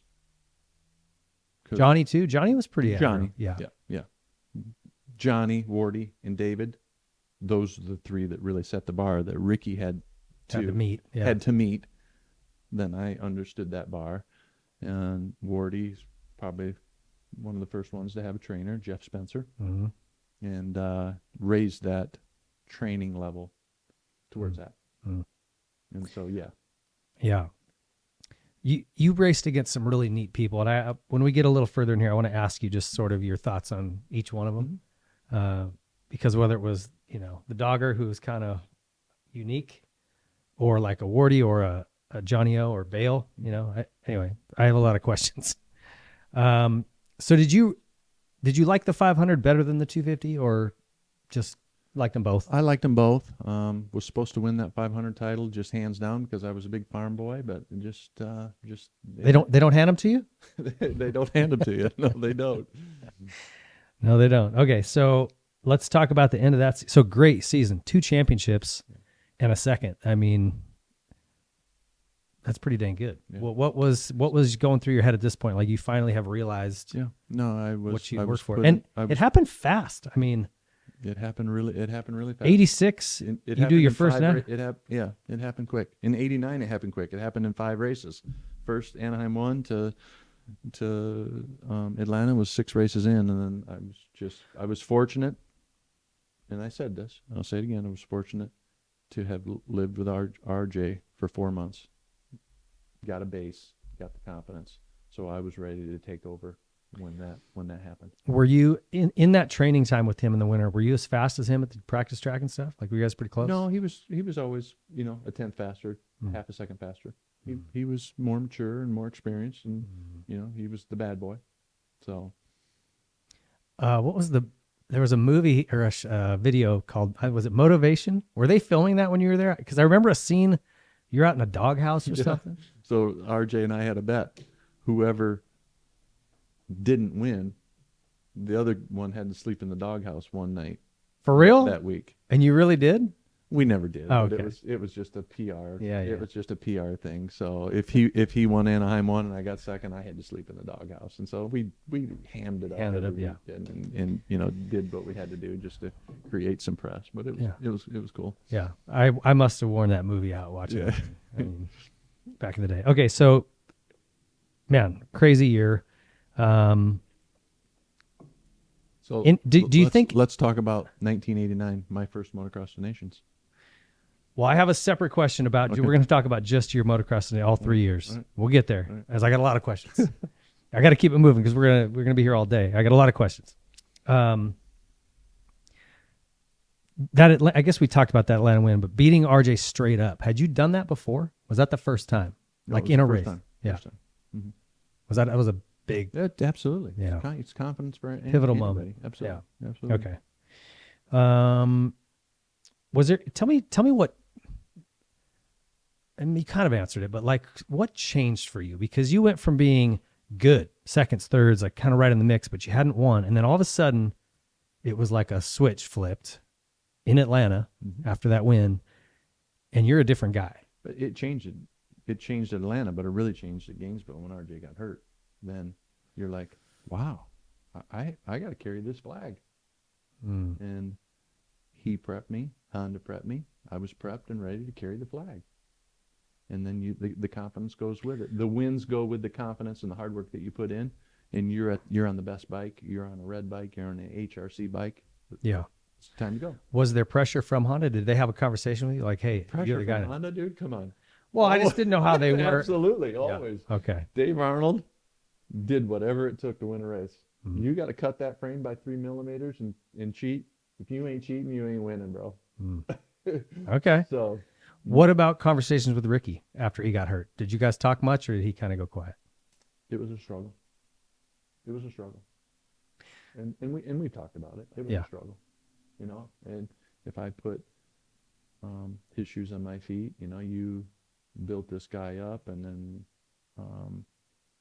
if you just really think about it, it'd be very difficult. It would hurt. Yeah, and it did for a while.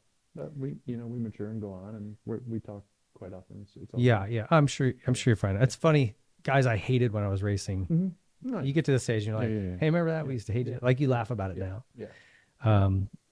But at the time, he wasn't ready to hand that baton off at all, and you took it. That's And what I say. You took it and hauled if ass. everybody, all the viewers just sit and think about it, put his shoes on their feet, it would be a pill to swallow, for sure. I think he still struggles with the way his career ended, as I think anyone would. Absolutely. Absolutely. Yeah. That was tough. Okay. Tell me about when your first deal with Honda was in '89. Was it a multi-year deal? It was. It was Okay. 2 years. 2 years. Yep. 89, 90. Yep. Were there championship Bonuses. bumps Absolutely. like your pay goes to here if you win? Yep. Absolutely. Yep. So you were crushing it at this point. Yeah. So, Okay. I mean, crushing it now to crushing it then, it's all Well, it's all relative. It's all Yeah. relative. You could buy a house for $85,000. Yeah. It's all relative. So, yeah, I was fortunate. And then And who was your mechanic? And then Dan Betley. Oh, Bentley. Yeah, he was my Honda the whole time. Not my last year, but yeah, Dan was. Okay. Yep.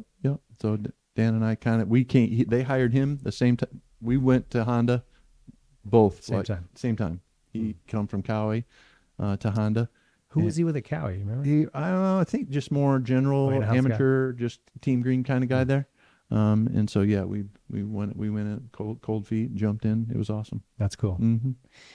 Okay, so take me into going into the '90s season, second year on the deal. Mm-hmm. Anything feel different? I mean, now you're the guy. Yeah, so it changed quite a bit for me. I went and bought a house in Simi Valley, down the road from Johnny O. Did you get a Lamborghini? Like No, I just had my Chevy pickup. Was simple, Okay. and so trained with Johnny. He was my riding partner, and we rode it at Honda Land, Simi Valley. Put in the laps out there. I was literally 3 miles from the track where my house was. Johnny was 3 miles the other way, so we biked and trained. Again, you want to be successful, you put yourself around successful people. Johnny was super fit. We bicycled and ran and rode and ate more frickin' bean burritos than anybody should ever eat, because that's what just was I'm a creature of habit to this day. Yeah. How many years later? Because of Johnny O'Mara. Really? 100%. Well, was he have a spot that he liked? 100%. Just everything. You get up, you take a dump at this time, you run at this time, you do this at this time. Oh, really? Johnny's. Oh, dude, 100% creature of habit. Absolutely. That's funny. I didn't know that about him. Yeah, no, for sure.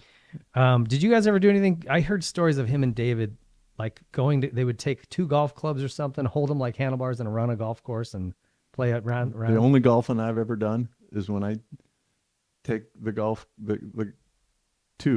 a pitching wedge in a putter and go run 9 holes and see how fast you can. So you guys did that? Johnny and I did that, and that's the only golfing I've ever done. I hate golfing, but we just was just part of it. So, did he like golf, or was this just something you guys would do for fun? Just something you do because you have to be laughing just for fitness. Yeah. So long bicycle rides, long mountain bike rides, and it was. We had a great little family atmosphere in Simi Valley. Honda Land was great. Honda leased that land from Mobil Oil Company, and we had a great track there, an outdoor track there.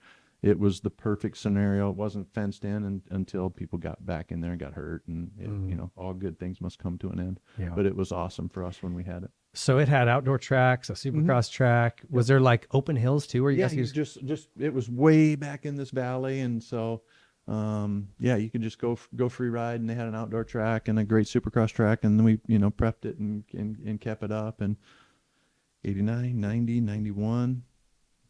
Maybe even 92, probably 91, 92 is when it all moved out. Yeah, out to this area here. But it was a great place for sure. Yeah, the old videos and stuff, man. You just So I bought a house there, so I'd be out here again. November 1st, Daytona. I'd go back to Michigan. Okay. So that was my schedule. Did you like Simi Valley better than El Cajon? Yeah, Simi was gorgeous. It's beautiful. Yeah. It was just north enough to kind of reminded me I'm home, a little farm horse community farming area, and so it was. All right, so we go into 1990. How does that season kick off for you? It's the 7th at Anaheim, so a little slow. A little slow. Okay. A little slow. You're champion, so maybe you come in a little lackluster. A little comfortable, and then again, once we get back to Atlanta, Gainesville, Daytona, my ball starts rolling, and then the results start picking up, and slowly get that title won. You had a 16th at Atlanta that year. Did something go down? Crash? Yes, Big crash? big crash. But not hurt because you won. You got second the next weekend, then won Daytona again. Yeah. Okay. Anything about this season that stands out for you? Any battles? Any? You know, that's when the Mataseviches were coming in, the young snappy guys were coming in. So you had to raise your bar a little bit. You know, that's when guys were taking each other out and getting up and fighting each other. Everybody's seen all the videos, and so. So Damon, was this Damon's first year on the? I think it was. I think he rode 250 Supercross. Might have been. Yeah. And so the younger groups are coming in, so it's like, okay, I got to put in some more work and be a little more aggressive here. And so. Is that what the mindset was? I mean, absolutely, for anybody that's a champion. Because you were you're like just the year before you were the new kid. Yeah. And now all of a sudden, Yeah. And so, but you just know that you got to be there, be consistent every weekend, and it's not the fastest bull in the fight. It's the bull that's going to last the longest and be there. Because, again, back then, it wasn't 16 Supercrosses in a row. It was like 20 races in a row because you did 4 or 5 outdoor nationals in the midst of that Supercross series. So it was a major consistent battle. You had to be there every weekend, whether you were 16th or first. Did you ever have issues, bouncing from one to the other? Like for me, I either was kind of training to be in a sprint, 15 minutes at my threshold, or 40 minutes at, something that I can manage. Yeah. It's hard when you're fit for one, even if, right at the end of the nationals, when you're totally dialed, you go try to ride a 20-lap Supercross. Your oxygen. It's tough. Yeah. So yeah. I don't know. It always just seems it's a lot different now than it was then. I mean, that you specifically train these guys for sprints, and it was a lot different back then. But you just toughed it out, or would you have a trick to it? Or no, absolutely no. I just you just adapt to it. We obviously the bikes were set up. We'd have our Supercross bike that we practiced and our outdoor bike, and for me, I loved it because I was a better outdoor guy. So it gave me the confidence. How hard is it to race 16 races in a row and your chase section and you get a 10th one weekend, and then dude, you got to go right back and do it again the next weekend. And if you're not mentally tough, and that little Pac-Man's in the back of your head the whole time. But if you can throw an outdoor in there and you're a better outdoor guy, you go win an outdoor. Well, what's your attitude going to be like for the next Supercross? Yeah, better. It's going to be way better. Well, and Mom's theory still holds true. Yeah. Because everybody's struggling with that transition back and forth. So absolutely. Hang on 5 more minutes. Yeah. Race will probably be over. Yeah. Okay, so again, 92, another great season. I mean, this was your window, man. Yeah. Crushing. 250 Supercross title, 250 outdoor title, second to 500s again. Anything in particular stand out? I mean, that was a deep field. 92. 90. No, it was deep field. Just kept plucking away and was consistent. Not the fastest guy. Didn't win a ton of Supercrosses, but most consistent that won the title that year, for sure. Was that something that you always were thinking in the back of your mind? Like if somebody was just on it one night? Dude, there was a lot of fast kids. Yeah. I mean, Matasevich, Ward, Lachine, Larry Ward, who you talked about. Coop was fast. Yeah, there was a lot of fast kids. Myself, Mike Kudrowski was coming into the mix. I mean, Yeah. There was a lot of fast kids, and so you just had to be there. Yeah. Week in and week out. Well, so that's my next question is about some of these guys. Like, tell me, you got a Dogger story. Tell me something about him, racing him, or just something, with him and him and I battled a lot in that 500 because RJ was in Wardy. We're kind of a step up from both of us. And he was the most talented by far, but he was the biggest party hound ever. Yeah. So, just super talented. I mean, I enjoyed him. Only thing I ever heard is stories about him. I never hung with him. You never got to. I never hung with him. I've heard stories that when the limousine brings him in on Sunday morning to the race, and he was out partying all night, whatnot. But I've heard all the stories, but it's all stories. I enjoy Ronnie now. It's obviously we all mature, but just unfortunate. Could have had probably a great career if it wouldn't have got caught up in some unnecessary things. Yeah. What about the other guys? Tell me about Damon. I know you guys are buddies now too. Listen, we go way back to our Yamaha days. So, Well, that's right. You guys would have been teammates back we were then. teammates. So we talk about those stories from going from Ponca City to Toloredas.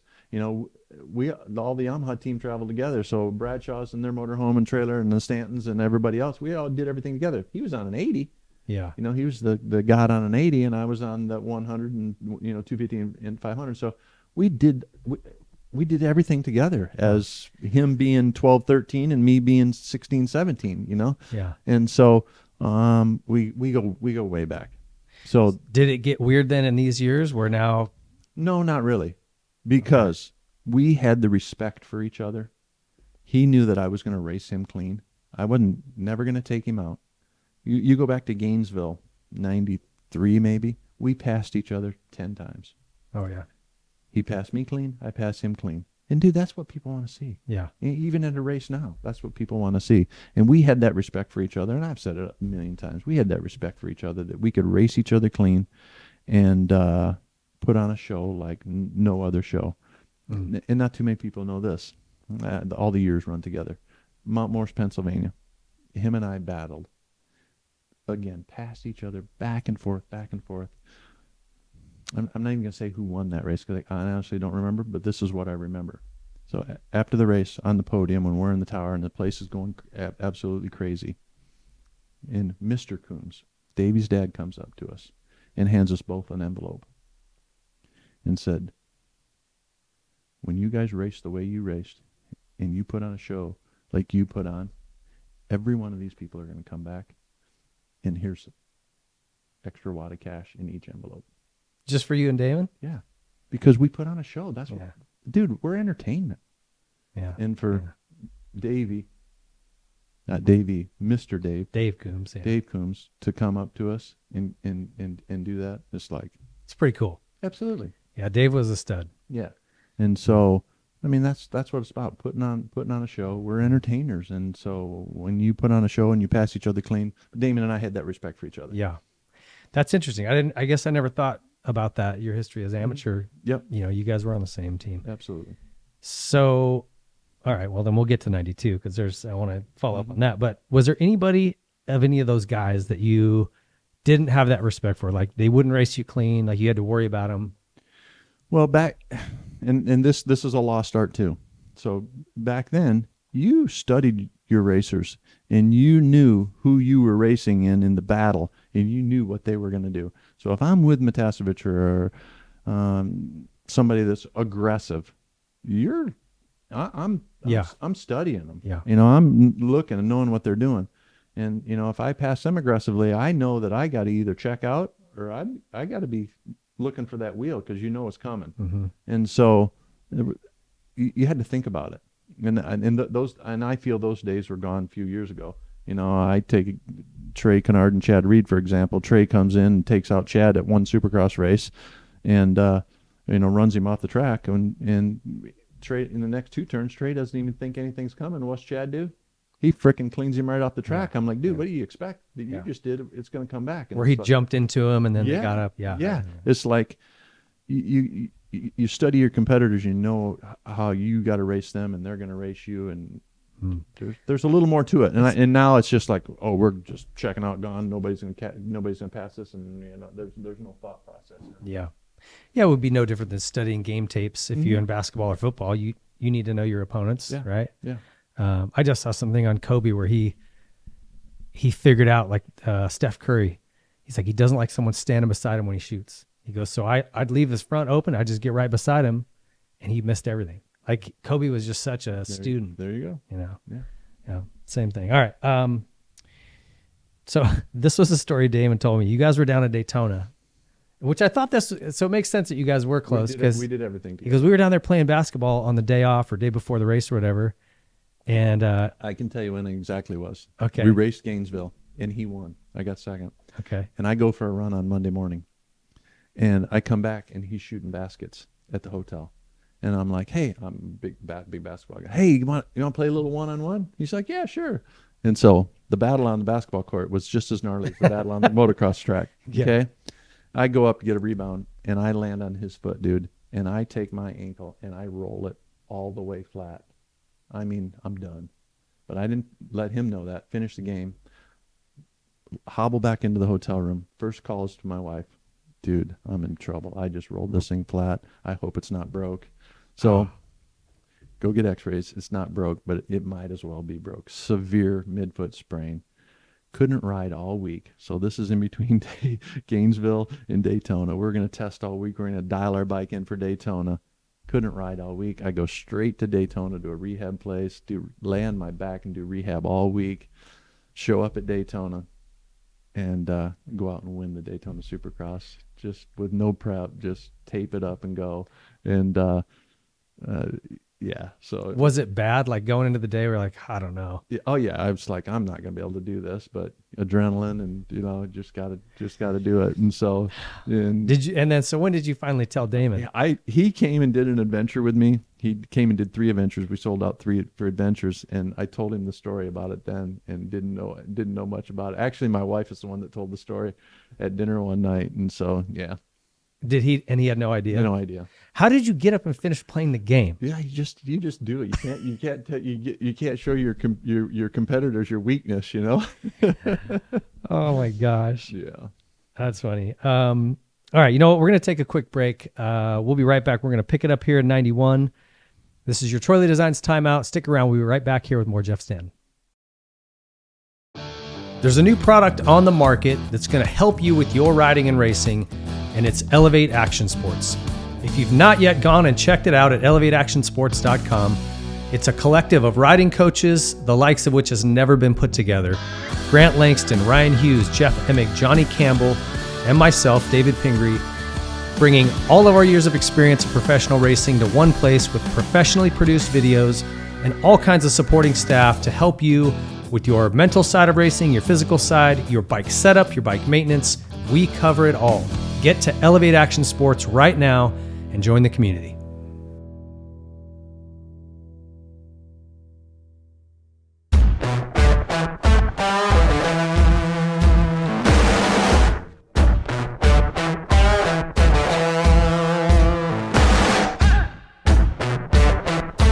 Dunlop. There is a reason every AMA championship in the past decade was won on Dunlop tires.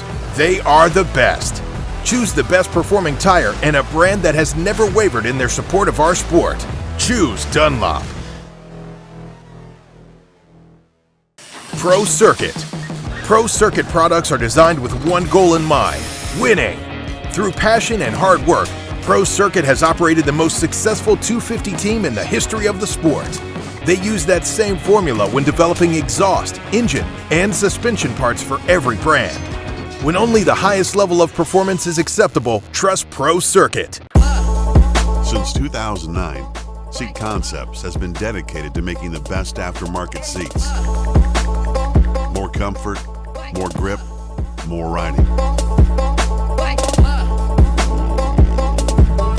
For 10 years, we've continued to raise the bar. Innovation and American craftsmanship make Seat Concepts the world-leading manufacturer of power sports seats.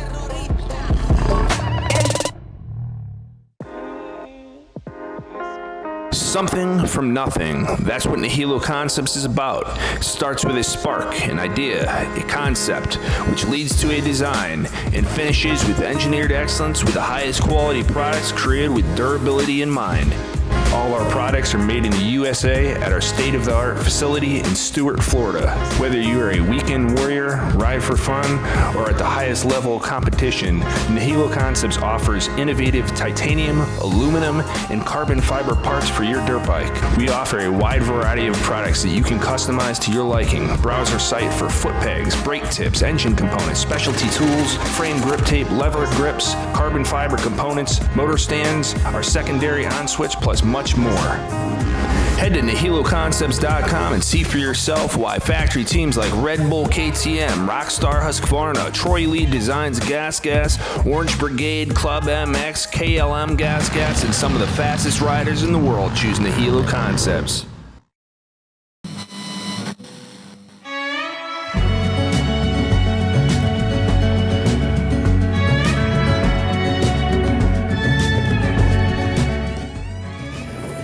Specialized Bicycles.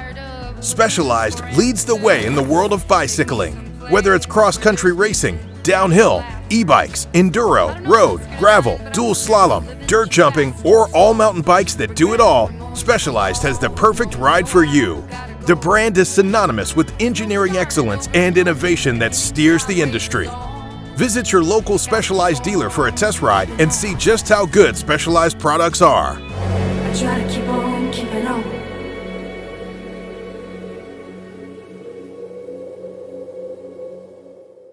With a rich history in motocross, ProX has been dedicated to supplying quality components since 1975. Whether you're rebuilding an engine or just need a new chain, ProX Racing Parts aims to bridge the gap between OE quality and affordability. ProX has over 9,000 part numbers and over 60 different product types that are manufactured by highly reputable or even OEM suppliers and are offered at affordable prices to help keep riders on the bike instead of in the garage. Visit ProX.com to search parts for your bike or check them out at your favorite online or local dealer. A lot of us have been talking about the Stasic generation of riders, and you forget how quickly things can change in a sport that is as young as motocross. That's 6-7 years that these bikes have been around training riders. So we have a Stasic generation out on the racetrack. A lot of those riders surely were raised on Stasics, and the skills they show are next level. All the things that coaches have been teaching riders on larger motorcycles for decades, they're doing it younger than ever, and it's hard to believe the Stasic generation is already here.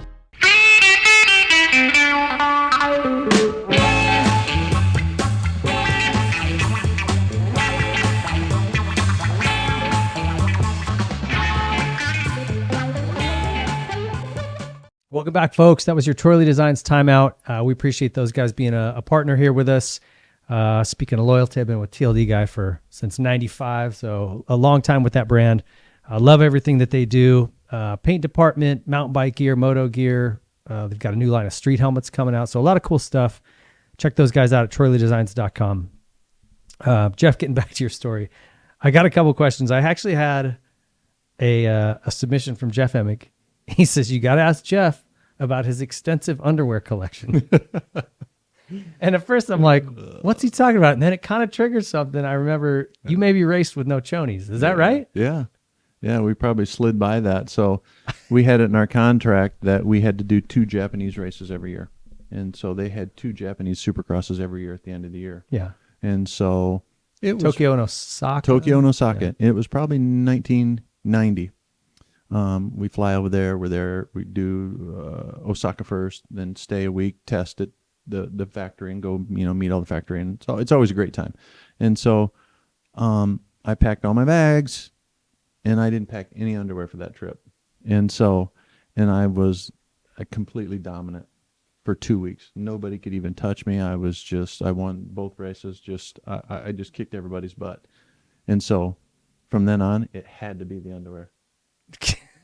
So it must be because I'm not wearing underwear. I never wore underwear again. True story. I raced for years, Southwick, everything. No underwear, dude. No. Your butt cheeks had to be made of leather. None. Yeah. It's like, dude, it's like your hands that get calloused up. Oh man, that's great. Yeah. That's really funny. Okay, I got another story. This is my question. I remember I scoured YouTube to find this. There was a race somewhere. It had to be 91. It had to be in that 90-91 window. And Damon, this is back, remember they used to pull all the riders in front of the gate and he'd walk down and interview everybody. Mm-hmm. And they get to Damon, he's before you guys, and he's like, I'm Damon Bradshaw from Charlotte, North Carolina. I'm here to kick ass tonight. And the crowd goes crazy, and it gets to you. And I like I said, I couldn't find it. I wish I had it. And you're just like, I can see you're just flustered. You were like, oh yeah, well, if he thinks he's got to go through my ass. Like you were just couldn't get the words out, but you were like, F that guy. Like, no, he's not. What race was that? I have no idea. Do you remember that? Oh, I remember when they did that. Right before the gate drops, they'd go down and throw the mic in front of your face. Absolutely. Yeah. And then Ricky, I think he chirped up something too. Like, that's funny. It just got under all your guys' skin. You could see it. Yeah. And Damon, probably No, yeah. That was how he. Absolutely. That's how he rolled. Everybody loved the Beast from the East. Yeah, well, get them all fired up. Yeah. Ricky probably hated it because he was. That's kind of how Ricky was. Yeah. Anyway, I wish. Gosh, if anyone can find that, send it to me. Such a different time. And I remember Emig telling me, actually, speaking of Emig, he hated that because he had a stutter back then. Mm-hmm. And he's like, I'm there at the moment where I need to be the most confident. And I'd see him getting to me and he goes, I would just like, I get that. Shrink. I'm like, absolutely. Yeah. I would have just stayed on my bike and be like, I'm good. Put up a sign. Okay. Moving on here. So tell me about JMB. Because this 91 would have been... He was here and had some big struggles. I remember a huge crash at Anaheim. We hit the hay bale. Yeah, huge crash at Anaheim. You thought he was dead, but he was like a piece of spaghetti, get back up and going. So he was there during the 90 season, raced the 125 Nationals, and you could see he was talented and, was going to be here, come from Europe and won titles there. And so he was fast. There's no doubt. Were you, in 90, that first season, were you like... worried like this guy's gonna be a problem, or you were just kind of like, No, I wasn't worried. I wasn't worried, but then a 91 come around and it was a different story. Mm-hmm. Okay, well, we're gonna dive into that season. But I want to ask you about, I heard this story, and this could be just moto gossip, but that he used to you guys didn't get along great. Was that true? It's like, everybody said that you just couldn't communicate. He didn't speak hardly any English. Okay. And he wasn't overtly friendly either. No, not at all. No. Yeah. People say, "Oh, you Americans didn't like him because he was French." No, didn't go out of his way to say, "Hey, let's go to dinner," or "Hey, can I come back to Michigan and hang with you?" It was him and his girlfriend at the time, and they just did everything together and had their own little niche, and that's just what they did. Yeah. Dude, he came over, and I bet for 2 years he didn't change the setting on his bike. Oh, really? One lick.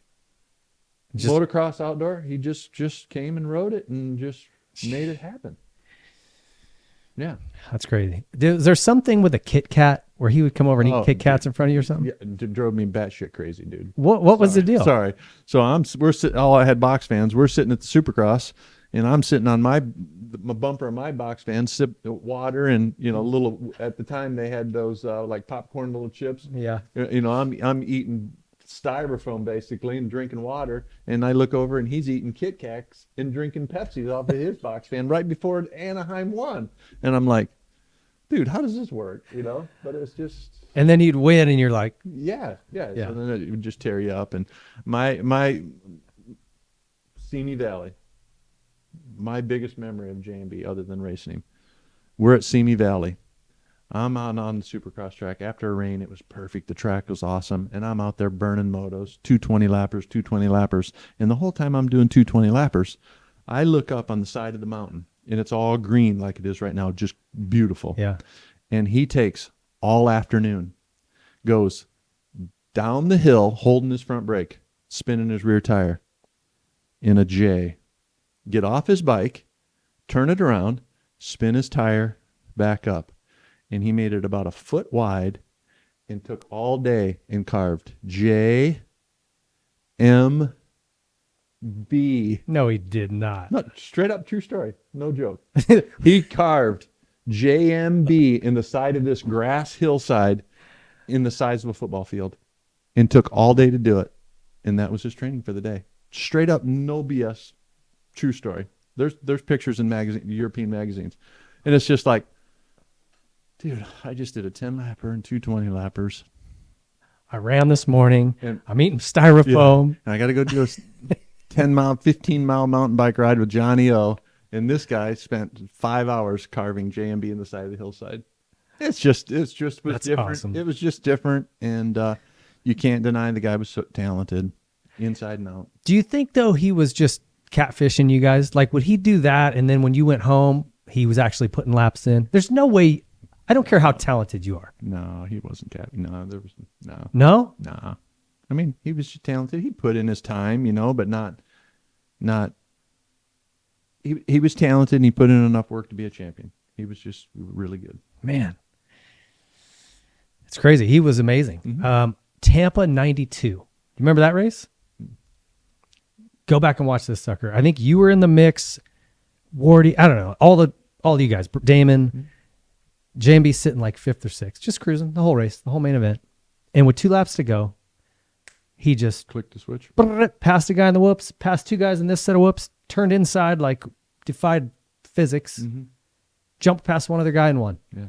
No, he was talented, and he figured guys out, and he made it happen that year.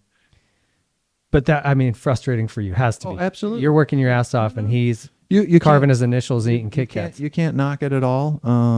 You know, I had to work up for my lack of talent and hard work, and you know, he was talented and put in just enough work to win some titles, and knew what he wanted to do. Come here and won them, and got out. Did you guys ever, even later on in your, before he left, kind of? Not before he left. No. We communicate on Facebook now, and you do? And, yeah, absolutely.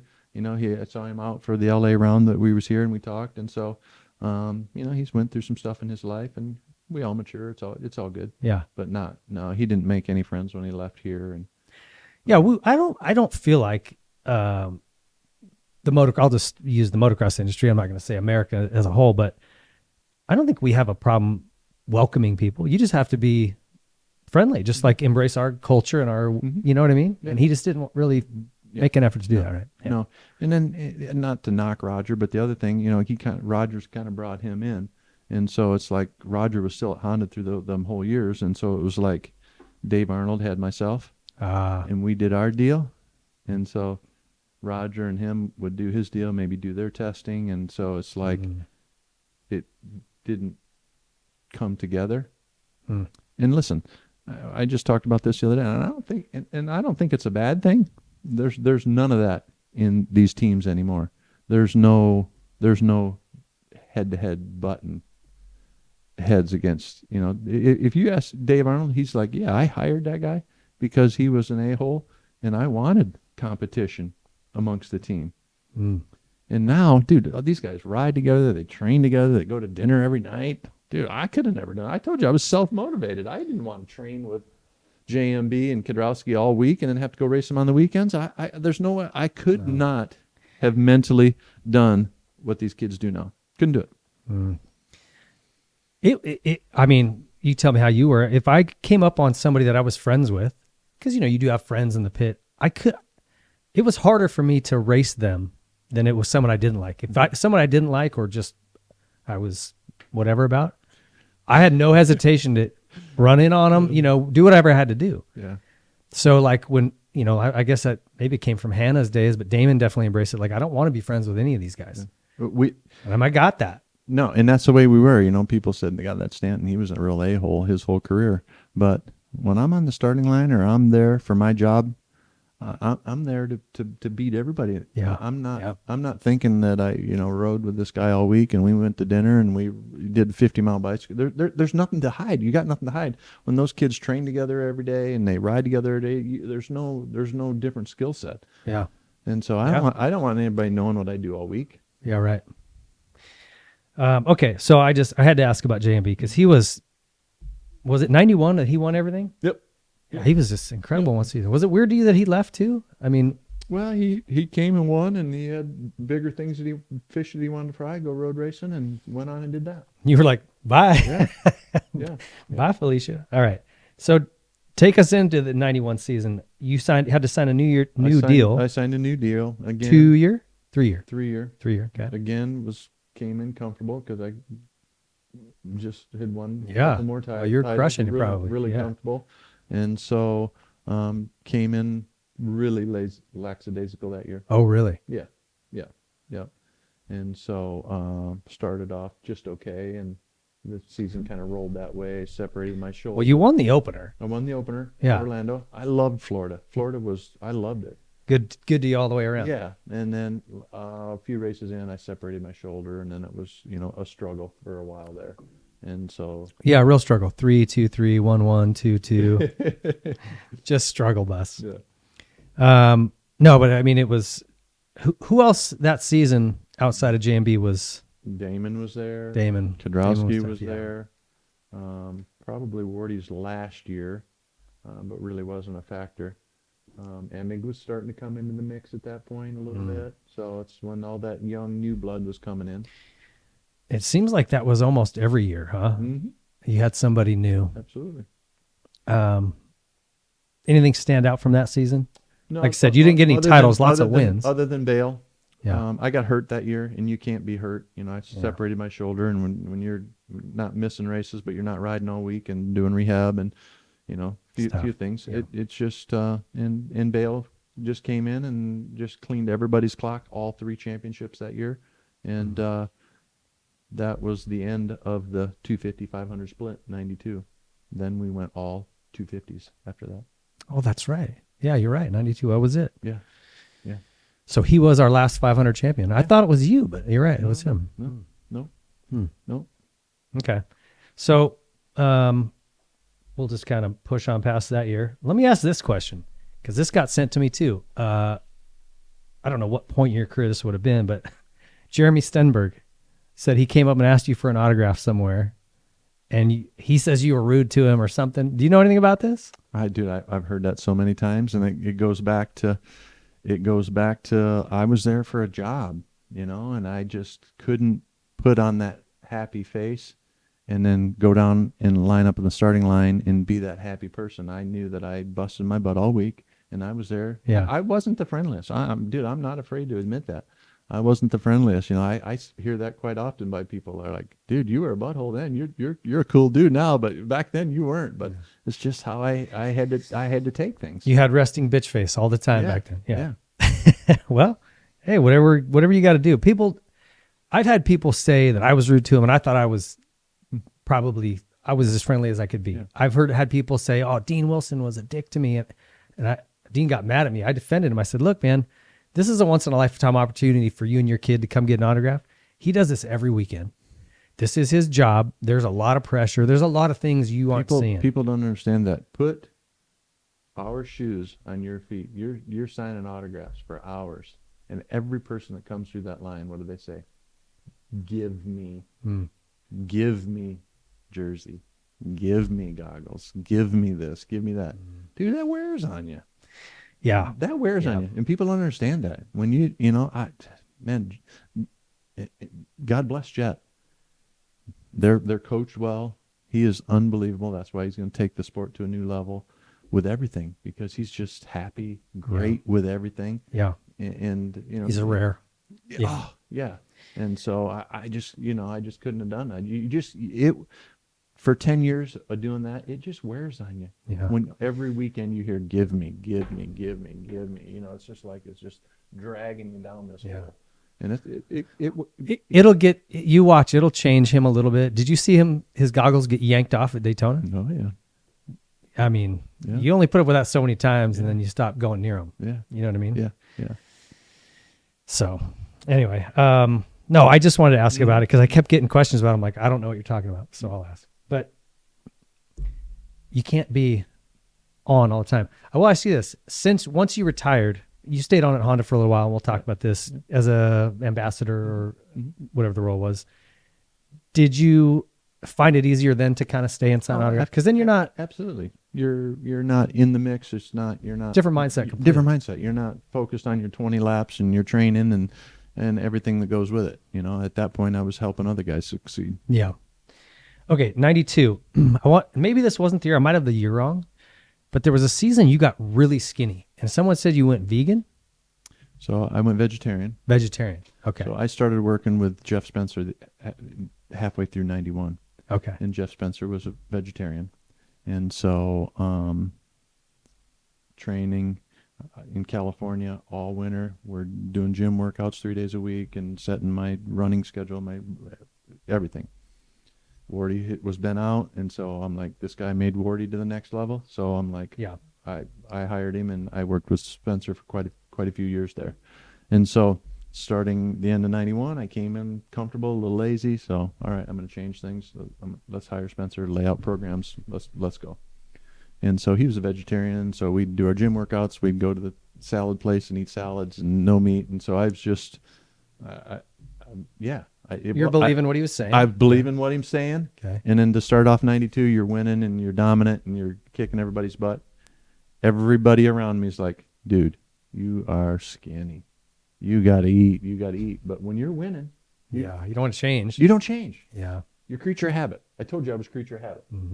Thank you. Thanks, Johnny O. You gave Jeff a problem over here. Yeah. And I'm still that way today. I do everything the same every day.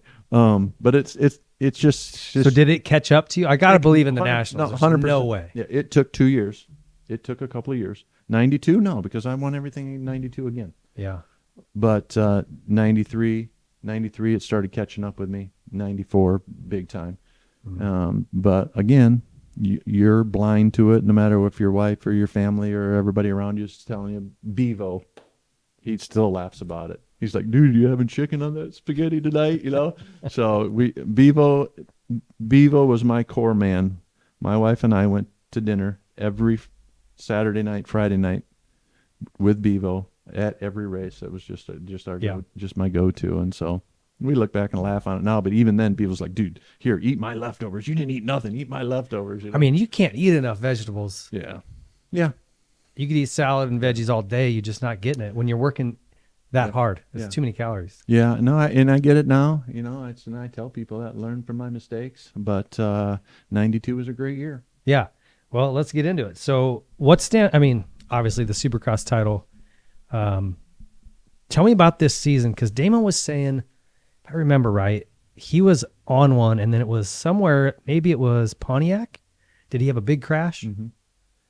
And then that really reset the points where it was close. Yeah. But he was on that year. He was on that year. He won a lot of races that year.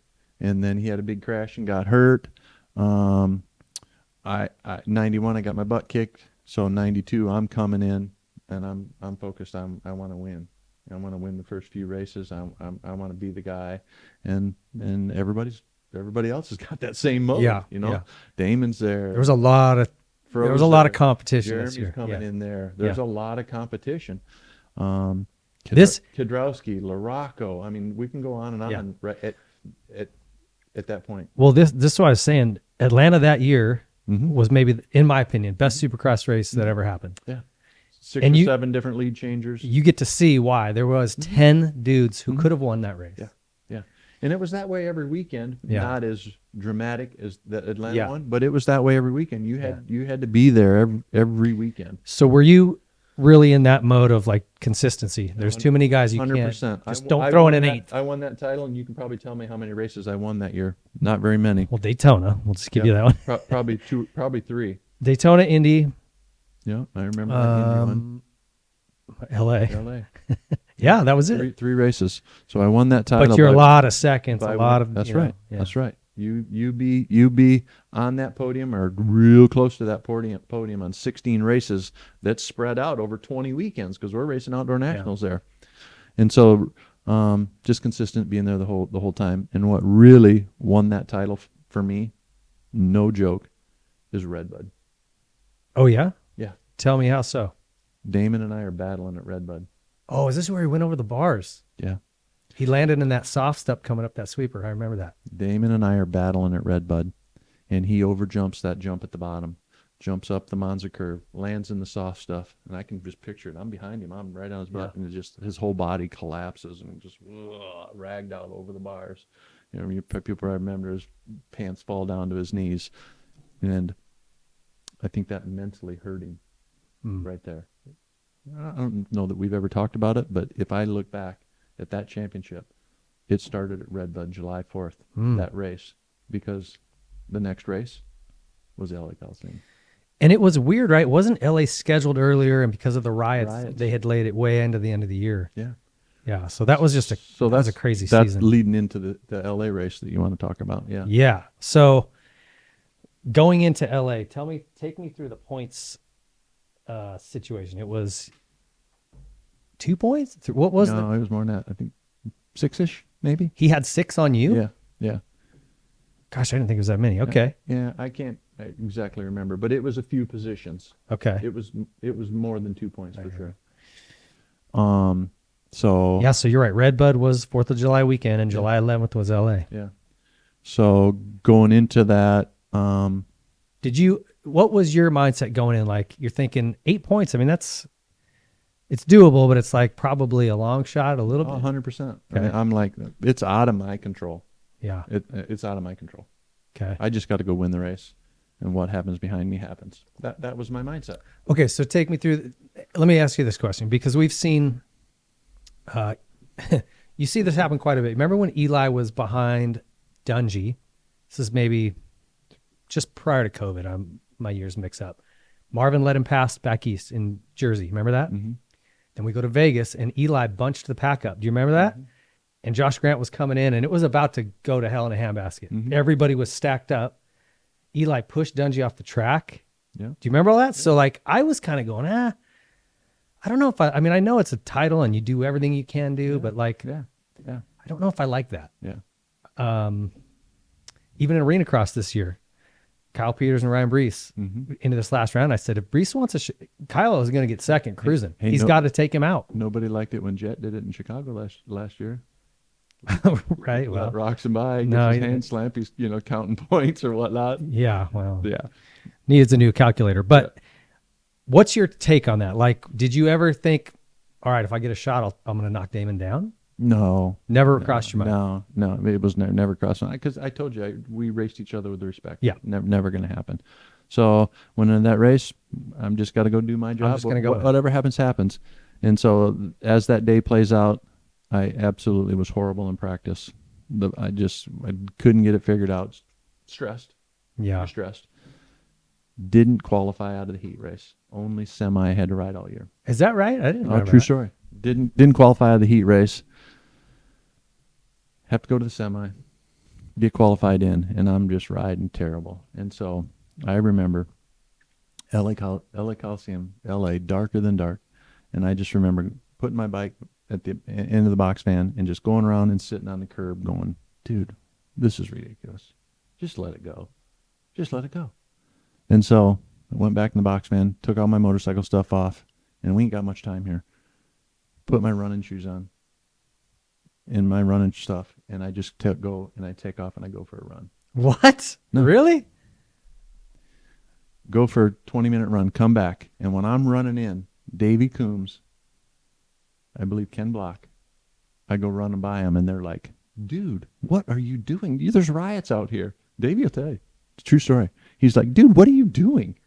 I'm like, I just had to go for a run. I'm riding terrible. I just had to go air it out. So come back. The other thing I remember, walking down to the start line, Guy Cooper comes up and puts his arm around me. He says, I'm going to do whatever I can to help you. You're going to win this title. I'm like, okay, cool.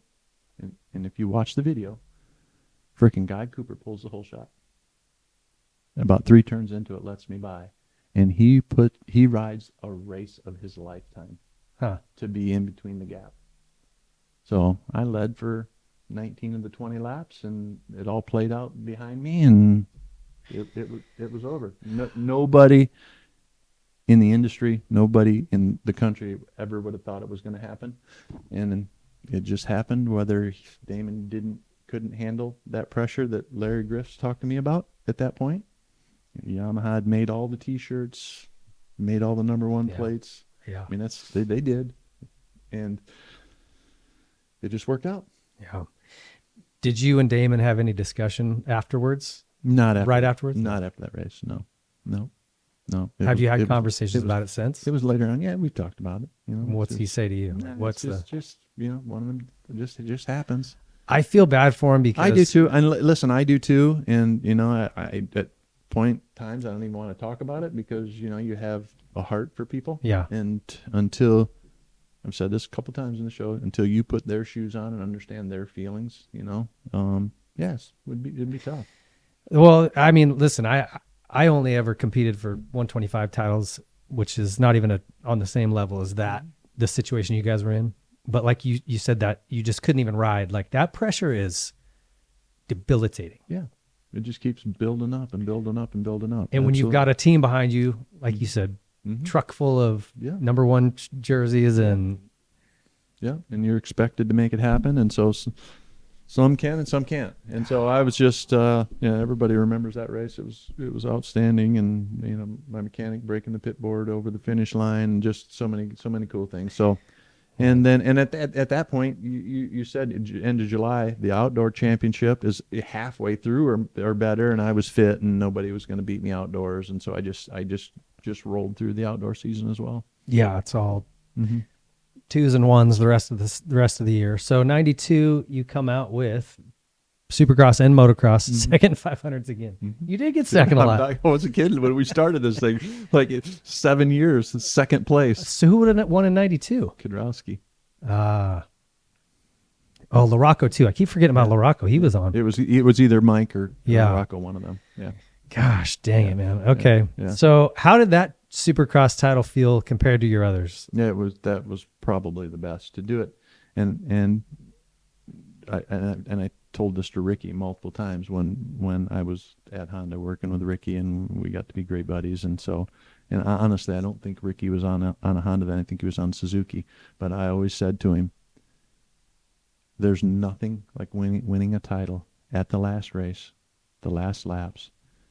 Nobody could understand the pressure and the feeling that you get and the sacrifice you get by succeeding in doing that. There's no other feeling. Yeah. And so Ricky and I talked about it a bunch, and he had that happen in Vegas one year with Stu, right? And he was on a Suzuki, and I was still his buddy, and was help. Even though I was at Honda, we were tight, and so, and he'll tell you the same thing. Like, yeah, you want to win them with 2 races to go, but there's no better satisfaction than taking a title to the last race, last laps, and being that guy.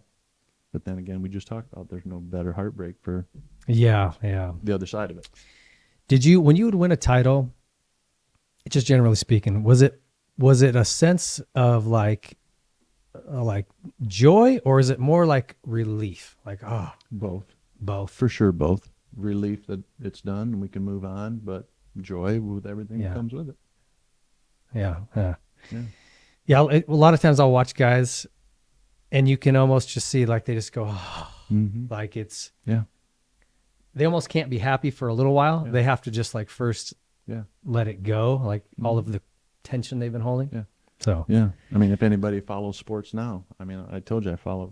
My wife and I watch women's basketball. You imagine the pressure Caitlin Clark had on her the last month and a half.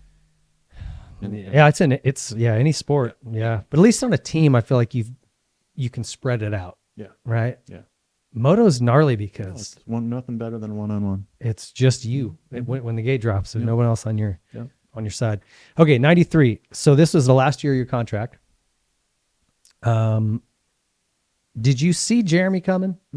Because he did a couple in 92, and I don't think he did great. Yeah, but he showed all of his talent on the peak bike, 125. Were you working with him, like riding with him? We were riding. Yeah, we were riding together. He came to my place and stayed with us at Simi, and we rode a little bit at Simi before it all got moved to Corona. Okay. So you kind of saw that riding on the wall. Yeah, you don't want it to, and you put in the work, and it's a new circle and a new guard, and it happens. Yeah. So I remember series started back east, right? Yeah, Orlando, then Houston, and then it came to Anaheim. I was at this Anaheim round when he passed you through the back set of whoops down the third baseline. I'll just never forget it. And that was really the start. I just saw a highlight of that where he talked about that moment of passing his hero, his idol, and winning that race. Absolutely. And so, you did that to RJ, and then, is that what's it like being on the other end of that? Like, did you see that pass as sort of symbolic? No, or no? Not really. Not yet at that point. Later on down in the year when he would just become dominant, and, you get a few dings and bumps, and then you start realizing that, things are happening. It's just funny too that a lot of it happened at Anaheim when Ricky passed Jeremy. That photo over there. I think it's even on the parade lap, but it's like this very symbolic photo. There was the switch again. So take me through that season. Yeah, so Jeremy was just dominant. I mean, I put in a bunch of great races, but at this point, you're battling for not the top spot. You're battling just to be on the podium, and then the field is stacked. Yeah, go down the list. Cowie had how many? They had LaRocco, They had Kedrowski. Yamaha had Fro. Larry Ward was in the mix. Matasevich was in the mix. The field was super, super deep and young and talented. And, you're the old dog. 93, how old would you have been? 93, I was 23. That's it? Mm-hmm. Oh, you were young. I retired at 24, just turning 25. So in 86, when you did your first pro race, how old were you? 17. Wow. Fresh out of high school. You burned bright. Mm-hmm. Went out quick. It was smart. Yeah, and, people ask about that. It was a lot different, okay? We did all these supercrosses. We did all the nationals, and then what did we do? Motocross of Nations, European races, Japan. I told you 2 in Japan, and that's when they paid unbelievable money in Europe. You guys were cashing in. 1990, 91, 92, I did 50 races a year. 50. So you don't want to hear it when guys say I'm racing too much now? My dad, I was raised on a farm. My dad said, make the hay when the sun shines. Yeah. And when I would go to Europe and race 15 races and make more than I did in the States by show-up money, just show-up money, cash money. I know. I remember Jeremy getting 50, 80 grand for a weekend over there. I'm like... That's exactly what I'm talking about. You go to Paris, you race 4 nights in a row. Saporides, did you do that? Saporides, 30, 40, 50,000 a night cash. That's why I retired young. Yeah. I did 50 races a year for 3 years. But you had no choice. You had to. Yeah. I mean, you're not turning down $60,000. That's when the huge sponsors did all those huge Chesterfield was in there, and food companies were in there. And literally, I would go to Bercy and race 4 nights, stay there a couple more nights, go to Geneva, race 2 nights, go to Milan, race 2 nights, 2 races in Japan. Come on with $250,000 break. There was no break. Yeah. I'm not no joke. 50 races a year. Did you ever have any stories? Because some of those would pay cash. Did you ever have stories where you're walking through customs with your? Well, you didn't wear underwear, so I know. My wife, you didn't have them. My wife and I tell people about it. We'd come home 4 inches taller because we'd fill our shoes. Is that right? Yeah. So that was the first couple of years, and then they got busted, and then then they were sending checks. But yeah, for first few years, absolutely. Wife's got big old boobs. Yeah. So you talk about retiring at a young age. 100%, it was because of what I just told you. Yeah, 50 races a year. Probably wouldn't change a thing, right? No regrets at all. Yeah, none at all. Okay, so the '93 season, 6.32, second again in the 500. Mm-hmm. Yeah. '93 would have been. Oh, so this was the last year. I think it was La Rocca. Last year. Yeah. I thought it was La Rocca. That's right. Yep. Okay, so take me into the following year. Now is this a 1-year deal? 1-year deal. Okay. Yep. And where were you at in your head? Were you thinking, this is probably it? Or in my head, I was going to win. Oh, yeah? Absolutely. Okay. So you weren't like... No. I mean, you're only 23. I was still working with Spencer. I was training. I was fit. In my head, I was going to win. Okay. And you can tell us what race it was. When was Tampa? Tampa 93 or 94? 94. Tampa was February 12th. February 12th. See, 17th. So. February 12th. And I've only told my wife this. February 12th is when I decided I was done. Really? What happened? For me that night, life had changed. Guys were not... They were... That's when all the dirty, gnarly stuff was coming and taking guys out and fighting, and I just had a pivotal moment that night. When I got on the airplane the next day. I was done, and I didn't tell anybody till the week before Red Bud. I told my wife the week before Red Bud. I announced my retirement at Red Bud July 4th that year. But you knew that night. A certain events happened that night to where on the plane ride back to California that next day, I knew that my party was over, and that I had enough. I was burnt out, and I didn't like what I was seeing, and this was going to be my last year. What was it? What was the pivotal thing? I'm not going to say what the pivotal thing is because I'm really good buddies with this guy, and I'm not going to indulge it. And it's okay. Just the way that I was raced by that night, and I it just hit me like a rock, and it was just like, wow, okay, it's time to move on.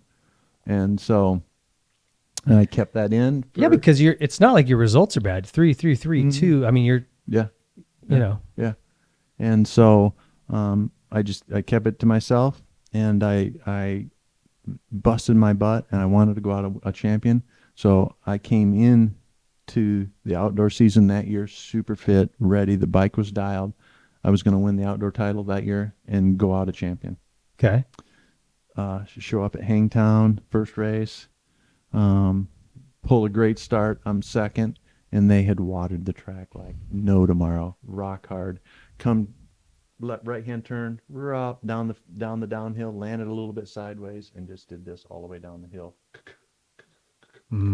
There's a picture that Davey got of me walking back to the pits, my pants down around my crack in my butt. I broke my back on that crash. Oh, you did? Yeah, I broke the transverse processes on the vertebrae, and that was it. Oh, that was it. No, I came back and finished out the year, but none of it was pretty, and none of it was pretty, and it was like, it's time to.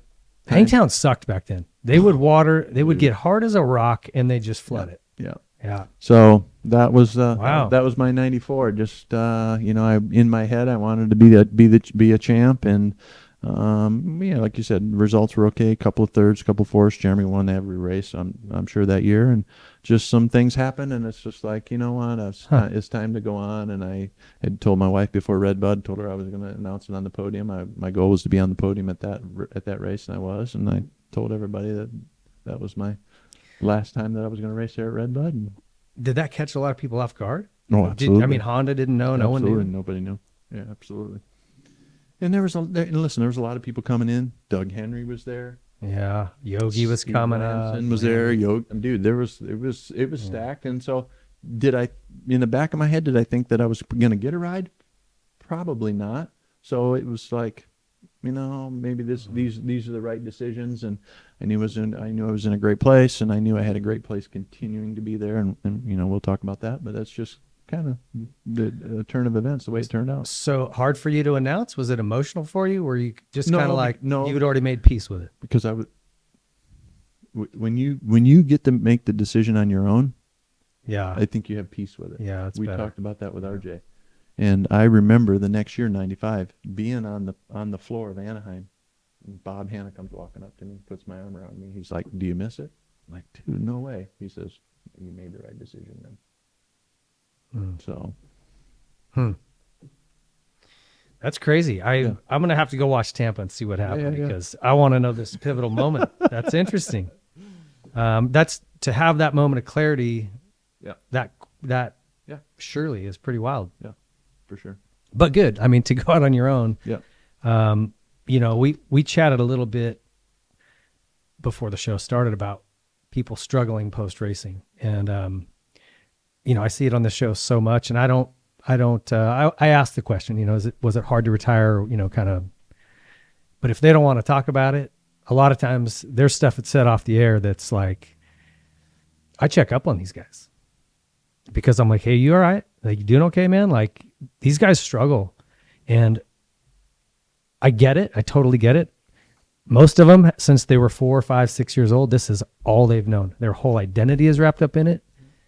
All of their whole world. And so when you pull that away, and now they're like, who am I? Yeah. What am I going to do? What skills do I have? And it's like, I tell them all, look, you can do whatever you want. You just figure out what it is and then go after it the same way you went after this. Like I feel like motocross guys are equipped to go do anything, but you have to find the next thing that you're passionate about. And for whatever reason, a lot of guys struggle to do that. Yeah. Yeah. I don't know what it is, but I get those calls often on guys from the past here, recent past, whether I've done the right things or if I'm a good mentor or what, but it's a problem in our sport, no doubt. We do this since we're 11, 12 years old. This is all we do. And I was fortunate to be raised on a farm, come from a great family, so I always had something that I can go just work to keep busy. Yeah. Because that's what really, for past champions or, if you didn't make money, then you got real struggles. But if you've done good and you don't have to work, but you still have to do something, you have to wake up every morning with a purpose. That's it. You have to wake up every morning with a purpose. Yeah. What am I going to do? And so for somebody that is a champion that never worked on a farm or never had a job or didn't know how to take a 9-to-5 day, they wake up. This is what I did. I retired in 94, September, and I said, I'm going to ride my bicycle every day. I'm going to ride 150 miles. That's all I want to do. I'm retired. Freaking. That lasted about a week. Another light bulb moment. I did that for a month, and I'm on a 100-mile ride, and I'm just riding, and all of a sudden I'm like, what the heck am I doing? This is stupid. And then I just, okay, we're going to do something. And so a lot of those champions, that this is the only thing they ever done, they get lost because they don't have any other life than they did other than this. May or may not have made it through school to even have an education. Don't need to go get a job, but at 28 years old, still got to have a purpose. You got a lot of living left. Yeah. One particular guy calls me. He's like, "Dude, you got a successful wedding business. How did you do this? You do this, and how about this?" And it's like I mentor and suggest and give them direction to do. And then we don't even want to talk about the guys that have done this and haven't made any money and lived the life, and now they are married and they've got a house and they've got standards, and they are not going to make it 2 years. Yeah. No high school education and haven't been loyal to their sponsors, so they're not going to go be an advisor for a company, and again, most likely will end up some kind of motocross trainer, like you said, on the side of the track with 10 other making $100 an hour. Yeah. And so there's no way to control it. I'm just throwing a number. I don't know the number, but a great percentage of these kids don't have a high school education, which is sad. The Coombs family and the AMA have put together a good racing program now, which is great. But there's nothing like a school education and being there and doing all of that. So there's I don't have any answers. It's a problem. I wish there was a better scenario for 5th through 10th that have a pro circuit ride or a factory ride that aren't going to make enough money to retire, but they have no direction where they're going to go when they're done. Well, there's, like you said, there's guys who are don't need the money. They're good, legendary guys in our sport that still are struggling. We're hardwired. It's in our DNA to get up and have a purpose. So I don't care how much money you have. You retire at 30, you got 60 years left to live. What are you going to do? Yeah. You can say, well, I'll be a dad. Okay, that's great. That's awesome. And be a good dad. Be the best dad. But you just still have to have some other purpose. And those kids will grow up and move away, and you're right back where you started. Yeah. And I don't think motocross is alone. I look at football, basketball, baseball. These guys, there's a crazy percentage of them that once they retire, they're broke within a certain number of years and destitute, and it's a problem. Yeah. I'm not blaming anybody, but I think that we could do a better job guiding. Well, we have agents now that are getting good money, right? They're the good ones go out, they'll negotiate good contracts, but really a part of their job should be, they're only focused on themselves. I'm sorry. That's a waste of air. But yeah, you're right. They should be doing is going, hey, okay, so we got you this much money from all these sponsors. Let's put together now a financial portfolio of here's going to be your allowance. This is going to go to here. We're going to connect with this investment firm and we're going to buy some real estate. We're going to let's set you up for 20 years from now, not for success, for 6 months from now. Yeah. Doesn't happen. I mean, again, I don't know where you start or how that happens, but it's sad. Yeah. So anyway, we went off on a little tangent there, but sounds like it's near to your heart too. And I feel for a lot of these guys. I've been great friends with a lot of these past champions, and I get calls within a year. I really do. Well, it's good. I mean, they got someone to call and vent to, and hopefully give them some good advice. Yeah. And crazy. Okay, so let's talk about Motocross of Nations, because you were like so instrumental in at least two of them. Well, all three, but the two were like clutch. Yeah, and that's one of them things. So, I mean, going into Motocross of Nations 1989, the American win streak was huge. I'm just going to throw a number out. It was like 10 in a row. And so, dude, I don't want to be the guy that's going to lose. Yeah. So, Motocross of Nations, I said earlier, you wanted to win Anaheim, you wanted to win Daytona and some championships, but you wanted to be a part of the team. That you looked forward to being part of the team. It was an honor. It was the Olympics. And so to go to my first Motocross of Nations in Germany, I was the low man on the totem pole. It was Wardy, myself, and Kudrowski. Kudrowski's on a 125 Honda, right? Yep, he's on a 125 Honda. I'm on a 250. Wardy's on a 500. And what I remember most about that place, blue groove, rock hard. I mean, the gnarliest blue groove track I ever raced. I'm from Michigan, mud. I can't ride blue groove. This is going to be miserable. And so, you're stressed out. Motocross of Nations, again, just like Daytona, totally different. 80 guys, 40 guys in the front row, 40 guys in the back row. Gate drops, 80 guys. So what I remember most, and I tell the story all the time, is Kurt Nicole. Okay. Or no. This is David Thorpe. This is Geldorf. Geldorf, Germany. David Thorpe, multi-time champion on a 500. You always heard about David Thorpe. He's the man. And this was his last race. This was a retirement race. So I was all nerved up to race David Thorpe. He's going to be so fast. He's fast. And so, I just was on that day. My first race was, I was in the front row 250s. 125s in the back, so I got a good start, made it through, won the first race. Did you pass Thorpe, or was he anywhere? He was on the 500, so we hadn't raced that. Okay. Second race was 125s, 500s. Third race is 500s, 250s. That's how they did it back in the day. Okay. So my second moto, the third race of the day, we were up pretty good, but 40 500s in the first row, 40 250s in the second row. And, Wardy's in front of me, Dave Thorpe, everybody. And, you want to win and you want to, honor your country. And so just timed it right to where the gate dropped and I snuck in behind Wardy. And I went into the first turn, came out fourth place, boom, boom, battled within a lap. I was out front and I just checked out from everybody.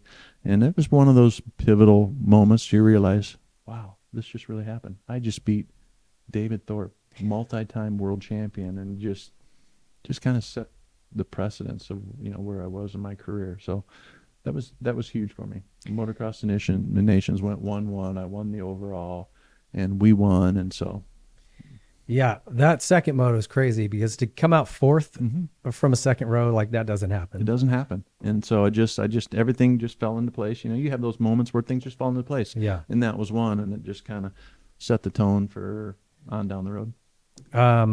Do you remember that year? Kudrowski had painted foot pegs. Do you remember them? They had American flags on them. Yeah. Somebody just had them and brought them over here. No kidding. He has those foot pegs. Wow. What a cool piece of history. Yeah. Okay, so that one, I don't want to say came easy, but yeah, no, it did. It came easy. You guys kind of cleaned house. Yeah, it was good. The next year was tough. Sweden. Okay. Damon, myself, Wardy. I think it was Wardy. Damon, I was on a 250, Wardy on a 500 again, and Damon had some bad ones, some crashes. So going into the last race, I knew exactly where we had to be, and so. Is this one where Wardy's shock broke? Yes. Okay, yes. That put it all on put it all on me. Yeah. And so my mechanics on the pit board, they're laying it all out the last few laps, and so Danny, with like 2 or 3 laps to go, must pass. This Gookins guy, must pass, and so last lap, I mean, I'm not a rough guy, but you got to uphold your country, and so last lap I'm battling this guy, and I'm like, I'm sorry, dude, but. I punted him. Well, Wardy said you guys disappeared out of sight, and then when it came back in, it was just you. It was just me. I punted him off the track, and I came across and we won. The place went crazy. Well, not really, because we were in Sweden, and he was from Gookins has to be Dutch, right? Yeah. And so what I remember most about that is, winning the race, but I come back to the pits, and this guy's coming in after me. He's ready to kill. Ready to kill. party's over. And I remember Dave Arnold jumping in front of us and grabbing this guy. And so you do what you got to do to win the race. And it was. Did you hit him hard? I hit him hard. Yeah, I mean, I moved him out of the way. Yeah. And so well, wasn't he messing with our guys in practice or something too? yeah, he was one of those guys that was, he was. Yeah. Mess with the bull. Yeah. They say that on the farm? Yeah. You get the horns. Exactly. So, so we won that. So what does that feel like, first of all? Like, what a freaking feeling. That was a great feeling, but really my third one was the best feeling ever. Okay. Well, so this was in the sand. Yep. Valkenswaard, Valkenswaard. Take us through this one. Kudrowski. Now, hold on. Before we go there, whatever happened with the Gookins? Did he cool off finally? Yeah, he cooled off, and they were bummed they lost, but we won. And did you guys get any heat on the podium, like people booing or throwing something? I can't remember. I'm sure. I mean, if it was in somewhere near Holland, you probably would have. Yeah, it would have been. It would have been. Could have been like the next one. Okay, yeah. So here we go. Yeah. Take us through. Yeah, we're in Valkenswaard, so it was Bradshaw, Kudrowski, and myself. You were on a 500. I was on a 500. Yeah. Bradshaw was 250? 250. Okay. And Kudrowski on the 125, deep sand. So you're already, when you're there with the Dutch, you're already at a disadvantage. It's either Belgium or Dutch. And so, again, couple of bad races with Kudrowski and Bradshaw, and we're at the bottom of the barrel. Last race, 80 guys. I crashed in the first turn, huge first turn crash. Bars are bent a little bit, and it's just like, okay, well, you don't give up. You don't give up. You just keep going. Worked my way through. I remember passing Damon. Oh, he's up here, keep passing guys. And so 10 minutes to go, I told you who my father figure was. I'm kind of my mentor in the motocross family every weekend was Bevo. And this time Bevo was a big man. And so with 10 minutes to go, I see Bevo on the side of the track going, come on, come on. A couple of laps later, hey, come on, let's go. I can see his enthusiasm. So I'm like, well, maybe, I guess I better pick up my enthusiasm. What's Bentley telling you on the board? I can't remember. Okay. Only thing I remember is Bevo. Okay. So 2 laps ago, I see Bevo at over 300, and he's on the side of the track going, come on. He's pumped up. He's motivated. And I'm like, whoa. Last lap, I see Bevo like this, like that. Oh, yeah? And I'm like, whoa, really? Give him the elbow, he says. Again, push the guy out of the way. And who was it? Do you remember? I can't remember who it was. The only thing I remember about that is Bevo. His excitement. The reason we won that is because Bevo's excitement with 10, 15 minutes to go clued you in. That showed me that we had a chance to win, and I just kept picking guys away. And when I saw the elbow, everybody knows what the elbow means. Elbow in there means you got to pass that guy. Yeah. On the last lap. And so 2 years in a row. So how was that, a dirty pass or no? No, it was clean. Yeah. It was just sand tucked inside of him, and yeah, it was awesome. So I still have great pictures in my trophy room that race, and so it was super emotional. And Valkenswaard's a cool place, still a historic place, and oh yeah, and yeah. So what was that celebration like in the pit? It had to be just epic. Yeah, it was epic. And then we were parked beside the losing team, and so I remember take them out. You can't be mad. No. I remember everybody still trying to calculate and recalculate. No, we still got it. No, we got it. They were trying to make it happen. The math wasn't. The math wasn't lighted up, and so yeah. So well, we talked a little bit earlier about pressure. To me, that event, like in that situation. Mm-hmm. Heavy. Some can handle it, some can't. I mean, and not to throw Damon under the bus, and sorry, Damon, I'm sure you're listening, but both of those were a struggle for him. Mm. So some can handle them and some can't. We were fortunate enough to win it, and he has the trophy and I have the trophy, and it's about the team at that point. It's USA. It's not Damon Bradshaw or Jeff Stanton. That's what's most important. So, what do you think is the difference now? Why are guys not wanting to go, and when we do go, why are we not? Have the Europeans gotten that much better? Are we just? The Europeans for sure have gotten a ton better. Yeah, I love watching the GPs. These guys are fast over there. Prado's, yeah, they're all good. I love watching them. So yes, they've gotten better. We have lost our prestige in this country to uphold the red, white, and blue flag. we've made excuses over the years. Oh, we're too many races. Well, the reason they say there's too many races is because those guys have gotten faster, and there's maybe that certain track they're not capable or able to win it, and they don't throw it all out on the line to win it. And multiple issues. I've heard from a lot of guys that it used to be when you guys went, you pitted together, no matter what team you were on. I didn't want to bring this up, but I go to Redbud the first year, and I have to go in the Kawasaki truck to see Eli. I have to go in the other truck to see the other guy, and I have to go in the other truck to see the other guy. And that completely burst my bubble, because if I was the manager of that United States team, there would be one truck. They would all be underneath it, and you don't care what the manufacturers say. Yeah. And so we've lost that prestige. We would go to Europe a week early, and Damon, Wardy, myself, we'd all ride the same track. We'd all go run together. You're a team at that point. You worked as a team. Yeah. That is so far gone. It's gone. Yeah. It's gone. The old need to get the heck out of the Motocross of Nations, the guys that are running it, and they need new meat in there, reorganizing that and bringing it back together. I mean, it's harsh. That's the truth. It's harsh, but it's just true. It's true.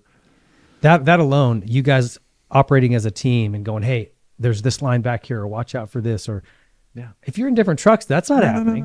No. That's not happening. So and so it's I'm not sure that it'll change. It'll change if the AMA decides to get. Wow. Anyway, I'll throw your hat in the ring if they're asking for suggestions. And it's been talked about what I do, and I would do it. I'm not scared to tackle anything, but there would have to be guidelines. Yeah. Not sure that. Well, you'd be a great guy for it. It is a bummer. It's just a bummer to see what's happened there.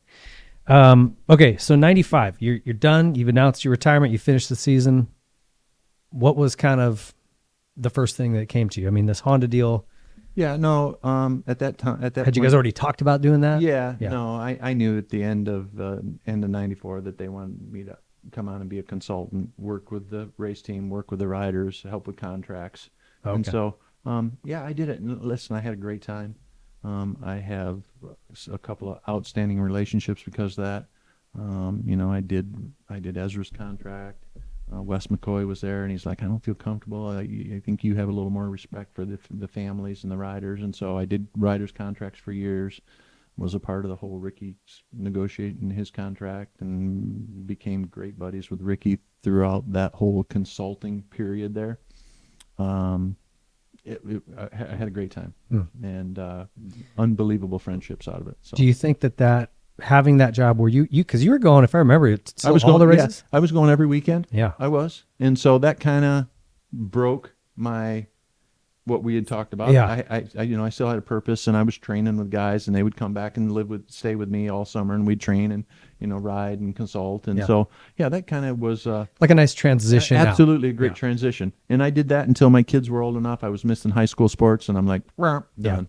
My kids were in their teenage life, and I'm like, it's been a great run, thanks. Yeah. And then what came next?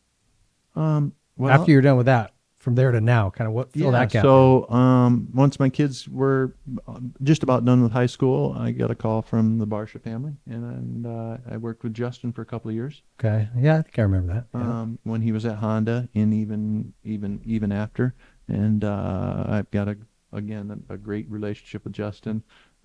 He's like one of my kids. We had a great 2-year run. I love him or hate him. I love the family, and so I talked to him a bunch this week. And so I did that for a couple of years, which was a blast. And then in that meantime, I started a wedding business. The Stone, what was it called? The Stone Barn. Stone Barn. Had a successful wedding business for 10 years, and I've been doing my deer. We don't have that anymore? I just sold it. We just sold it just within the last month, honestly. My wife and I are ready to slow down a little bit, and to have a successful business, you need to be there in and out, making sure things are going. And when you're doing 30 weddings a year and 50 events a year there, oh wow, you guys were busy. Yeah, I mean, I've had ladies that run it, but still, it's like a restaurant. To be successful, you need to be hands on, and so. We had a great time doing that. It was an outstanding business. 90% of the time people are happy, laughing, and crying. it's their wedding. Yeah. And so it was a good run. And so, and then a couple years ago, started the adventure thing. And here we are. Yeah, and here we are. It's taken off great in the last couple of years, and my new family, the Triumph family, has been unbelievable. They just are passionate about street bikes, dirt bikes now, adventure bikes, and so it's just I'm in a great place. My desire to be in the industry is back, and they've got me traveling a bunch, and Alpine Stars got me doing a bunch of stuff. I'm here for an Arai, so it's like my want for the people for me to be around is back, and it's a great feeling. How many years later? I retired in '94, and so, dude, 30 years later. Yeah. Gosh, that's crazy to say. Dude, 30 years later, people are still flying me around and paying me to do fun events and represent their company, and so I'm super blessed. I've been honored to be a part of this whole family and industry, and great people and friends, and it's been a good ride. Tell me about what your kids are doing now. Is one of them a vet, you said? Yeah, my daughter's a vet. She went through eight years at Michigan State. She's doing awesome. She graduated in May, and she works at a big equestrian. She's doing surgery on horses. Jeez. One day at a time, just suturing, and that's always been her passion. She was that person that, we see a little baby rabbit abandoned, and we'd bottle feed it, and, I told you about the deer, and she was just that animal person. And she's obviously smart, because my wife wanted to be a vet too until she learned how much schooling is involved. It's more than a doctor. My wife's super smart and gifted there. So we all talk about it in the family. My kids got my wife's brains, and they got my work ethic. Ooh, and that's trouble. I was a tough dad, just like my dad was tough on me. My kids baled thousands of bales of hay, and they worked their butt off. And my daughter was a champion horse jumper. My wife and daughter did the whole equestrian thing for years, and they did chores, and my daughter trained the horses and rode them and did everything, and not everything handed to her, and so that turned into where she's at. That's awesome. And you have just a daughter and a son? My son is 24, and he went to Michigan State as well, crop and soil science, and is a crop consultant for a big crop consulting firm, and they both have their houses, and they're both married, and they're... Is that hard, getting them married, especially for the girl? I got 2 teenage girls, so I'm dreading, like just who are they? I'm so worried I'm not going to like who they pick. Yeah. Give me some fatherly advice. You let them. My daughter went through a couple of them. You let them pick, and fortunately, she found the one that just would do anything for her. And so, when they met, he came to the house one day, and I go out to the house, and he's changing the oil in her car and washing her car, and just would do everything. I'm like, this is the guy. This is the guy. Once it's the right guy. So I'm super blessed. My wife's great. She's a PA. She's been a physician assistant for years. She's put in a bunch of time there. She's passionate about her job and her career. And we've been together since 8th grade, and we're going married. How many years? We're going married on 30 years, but she's like, we've been together for over 40 years. So. Jeez. 8th grade. That doesn't happen anymore. No. So I'm fortunate. I'm super lucky. I was raised by some great family, and installed those ethics and morals into my kids. And so that's awesome. I feel like your children are kind of the ultimate reflection of you as a father and a person. I've had more than one person tell me that. Older gentleman said, you've done right when. Not what you accomplished, but the direction your kids are going and what your kids are doing. Yeah, I believe that. Because and the older you get, the more you see that's 100% real. Was the empty nest thing hard for you guys? No, because listen, my wife, she works 4 days a week. So she's got her career and her passion and her love, and I got all my projects, and so you guys are busy. And we're busy. Are the kids close? My son just lives right down the street. He bought the house just down the road, so he's close. My daughter's about an hour and a half away, which is no big deal. But we all talk, and we do everything together, and so no.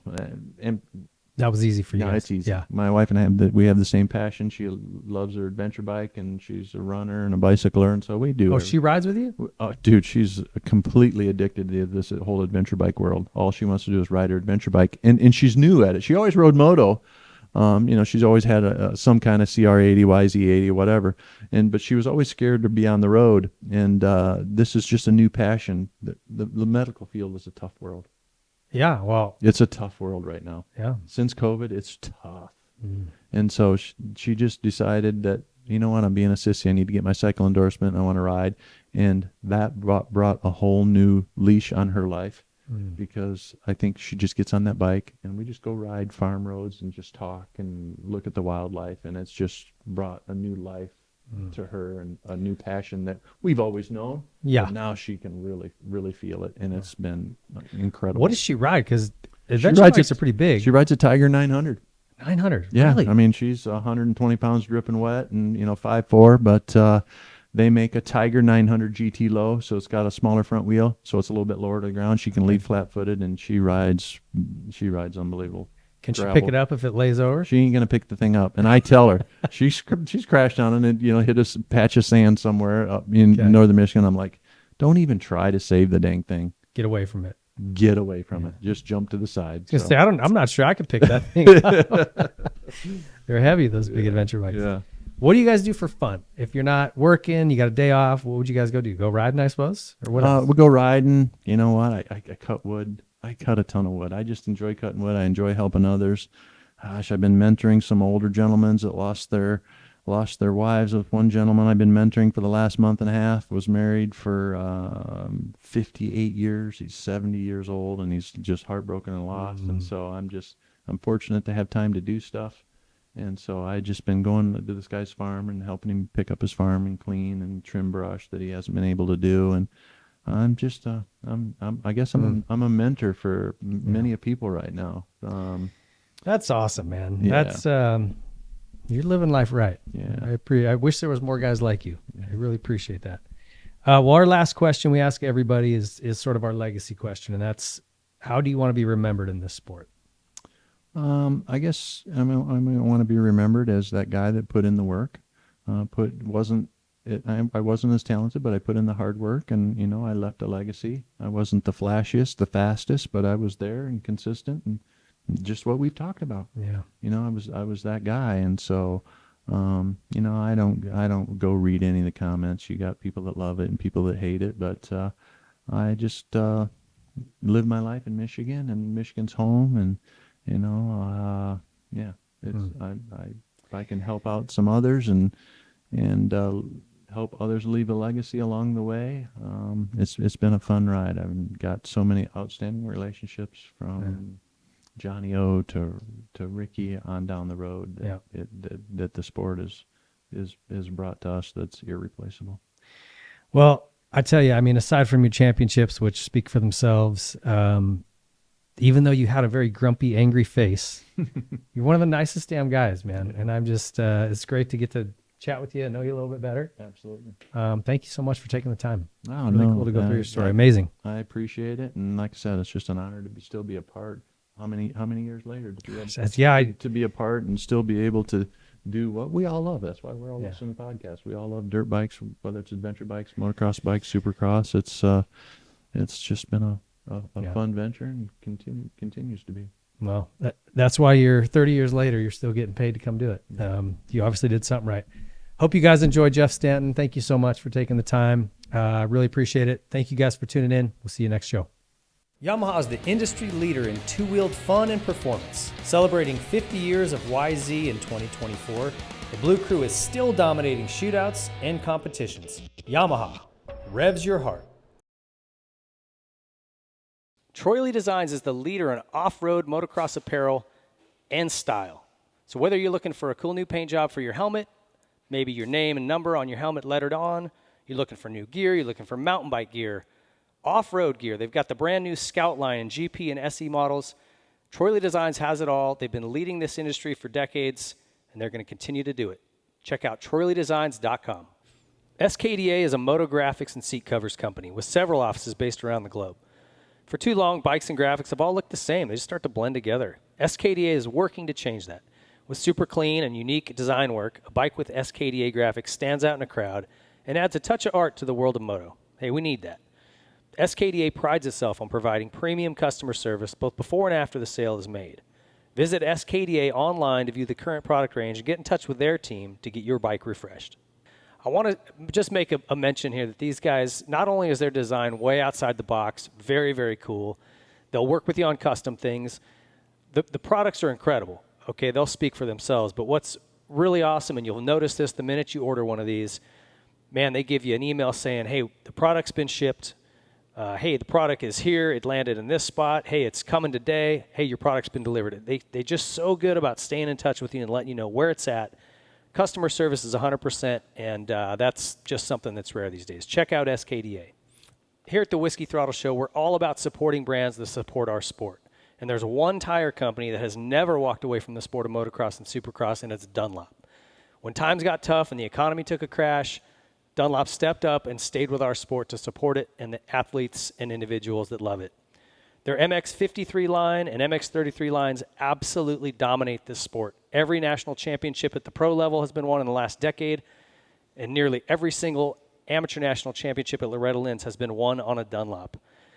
So if you're looking for high performance, you're looking for amazing quality, and you're looking to support a brand that never turns its back on our sport, there's only one choice for you, and it's Dunlop. Pro Circuit is the leader in aftermarket performance and quality. Whether you're looking for a little more horsepower out of your engine, some quality hard parts to improve the way your bike feels and looks, better handling through suspension or linkage arms, Pro Circuit is where you need to stop. It's your one-stop shop. You can go in there and get everything you need to make your motorcycle go from average to exceptional. Pro Circuit's got enough number one plates on their wall to side an entire home, and there's a reason for that. They're very, very good at what they do. The highest quality products with one goal in mind, and that's winning. Check out ProCircuit.com. Nihilo Concepts is leading the way in aftermarket hard parts. With their secondary on-switch device, something that was much needed in this sport, they've been innovating and bringing new products to market. Their latest is the new Nihilo Run Cool brake pistons. They're designed to be stronger than stock and provide exceptional cooling performance with less brake drag. Most OEM calipers pistons are made from aluminum that just can't hold up to the heat and extreme demands of serious racing. When they get hot, the aluminum will distort, causing loss of hydraulic pressure and brake failure. Nihilo's Run Cool pistons limit the area that boiling hot hydraulic fluid is able to come in contact with the piston, leaving 2/3 of the piston volume in open air with breather holes to enhance the cooling ability. It's made of a proprietary stainless blend, which is better at dissipating heat. You have issues with brake fade or brake failure, check out Nihilo Concepts among their many amazing hard parts and carbon fiber parts and titanium. NihiloConcepts.com. Seat Concepts is the leader in motorcycle saddles. If you're looking for a new cover or a new seat entirely, Seat Concepts is the place to go. They make custom seat foams catered to your height, weight, riding ability, riding type. They also have waterproof covers and foams that will not break down if you ride in a lot of inclement weather. And they pride themselves on being much more comfortable than OEM or any other aftermarket company. If you're looking for a new seat or a new cover, Seat Concepts, there's nothing better. Need to replace something on your bike that's worn out? Look no further than ProX. These guys aim to make everything OEM quality or better at an affordable price. And they've also got some new products coming. So right now, chains, sprockets, anything inside the engine internally, air filters. If it wears out, ProX makes it, and they make it at a quality level that's OEM or better. And they've got some new things coming that are awesome. A complete engine rebuild kits for the Polaris RZR 800s. Need to replace something on your bike that's worn out? Look no further than ProX. These guys aim to make everything OEM quality or better at an affordable price. And they've also got some new products coming. So right now, chains, sprockets, anything inside the engine internally, air filters. If it wears out, ProX makes it, and they make it at a quality level that's OEM or better. And they've got some new things coming that are awesome. A complete engine rebuild kits for the... If you've got a little Grom that's looking to get started in the motorcycle world, the best way to get them going is on a Stasic bike. They've got multiple sizes, so from your very young Groms to those who are a little more grown up, you can start them safely. They've got controls that allow you to control the speed so he can't get going too quick. They can touch the ground. There's not a lot of noise to distract them. It's the perfect way to get your child involved in motorcycling at a very young age. And if you've got a kid who's already out ripping, there's series popping up all over. For those of you in Southern California, Go to www.ameminicross.com and join their local series. If you're outside of this state, contact your local track and ask them about starting a STASIC class at your local track. Get over to stasic.com and check out all they've got going on.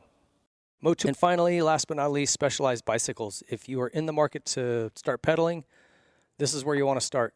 They've got great entry-level bikes all the way up to the Cadillac, the new Levo e-bike, anything in between, man. It doesn't matter what kind of riding you're doing. Go check out and start with Specialized. Don't waste your time on something that's going to break. The derailleur's not going to shift after a couple months. Get something quality.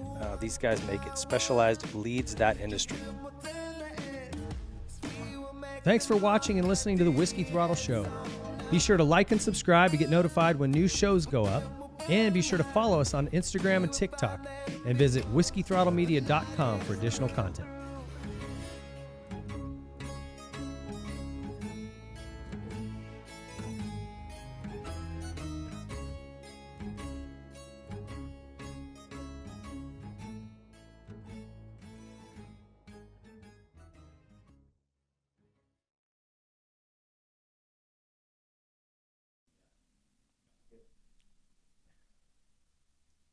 Hey guys, hope you enjoyed that sit down with Jeff Stanton as much as I did. I've known Jeff a little while, but we don't often get the chance to just sit down and talk like that in depth. And it's something that I love about this show is just being able to kind of get to know the guests on a more personal level. And I don't know about you guys, but I came away with a really, really deep respect for who he is as a person. I've always respected what he accomplished as a racer, but just to get to know the kind of guy he was and his principles and morals and ethics and that old school mentality and work ethic, man, just really admirable to me that he's out helping people. And I just, what an incredible human being.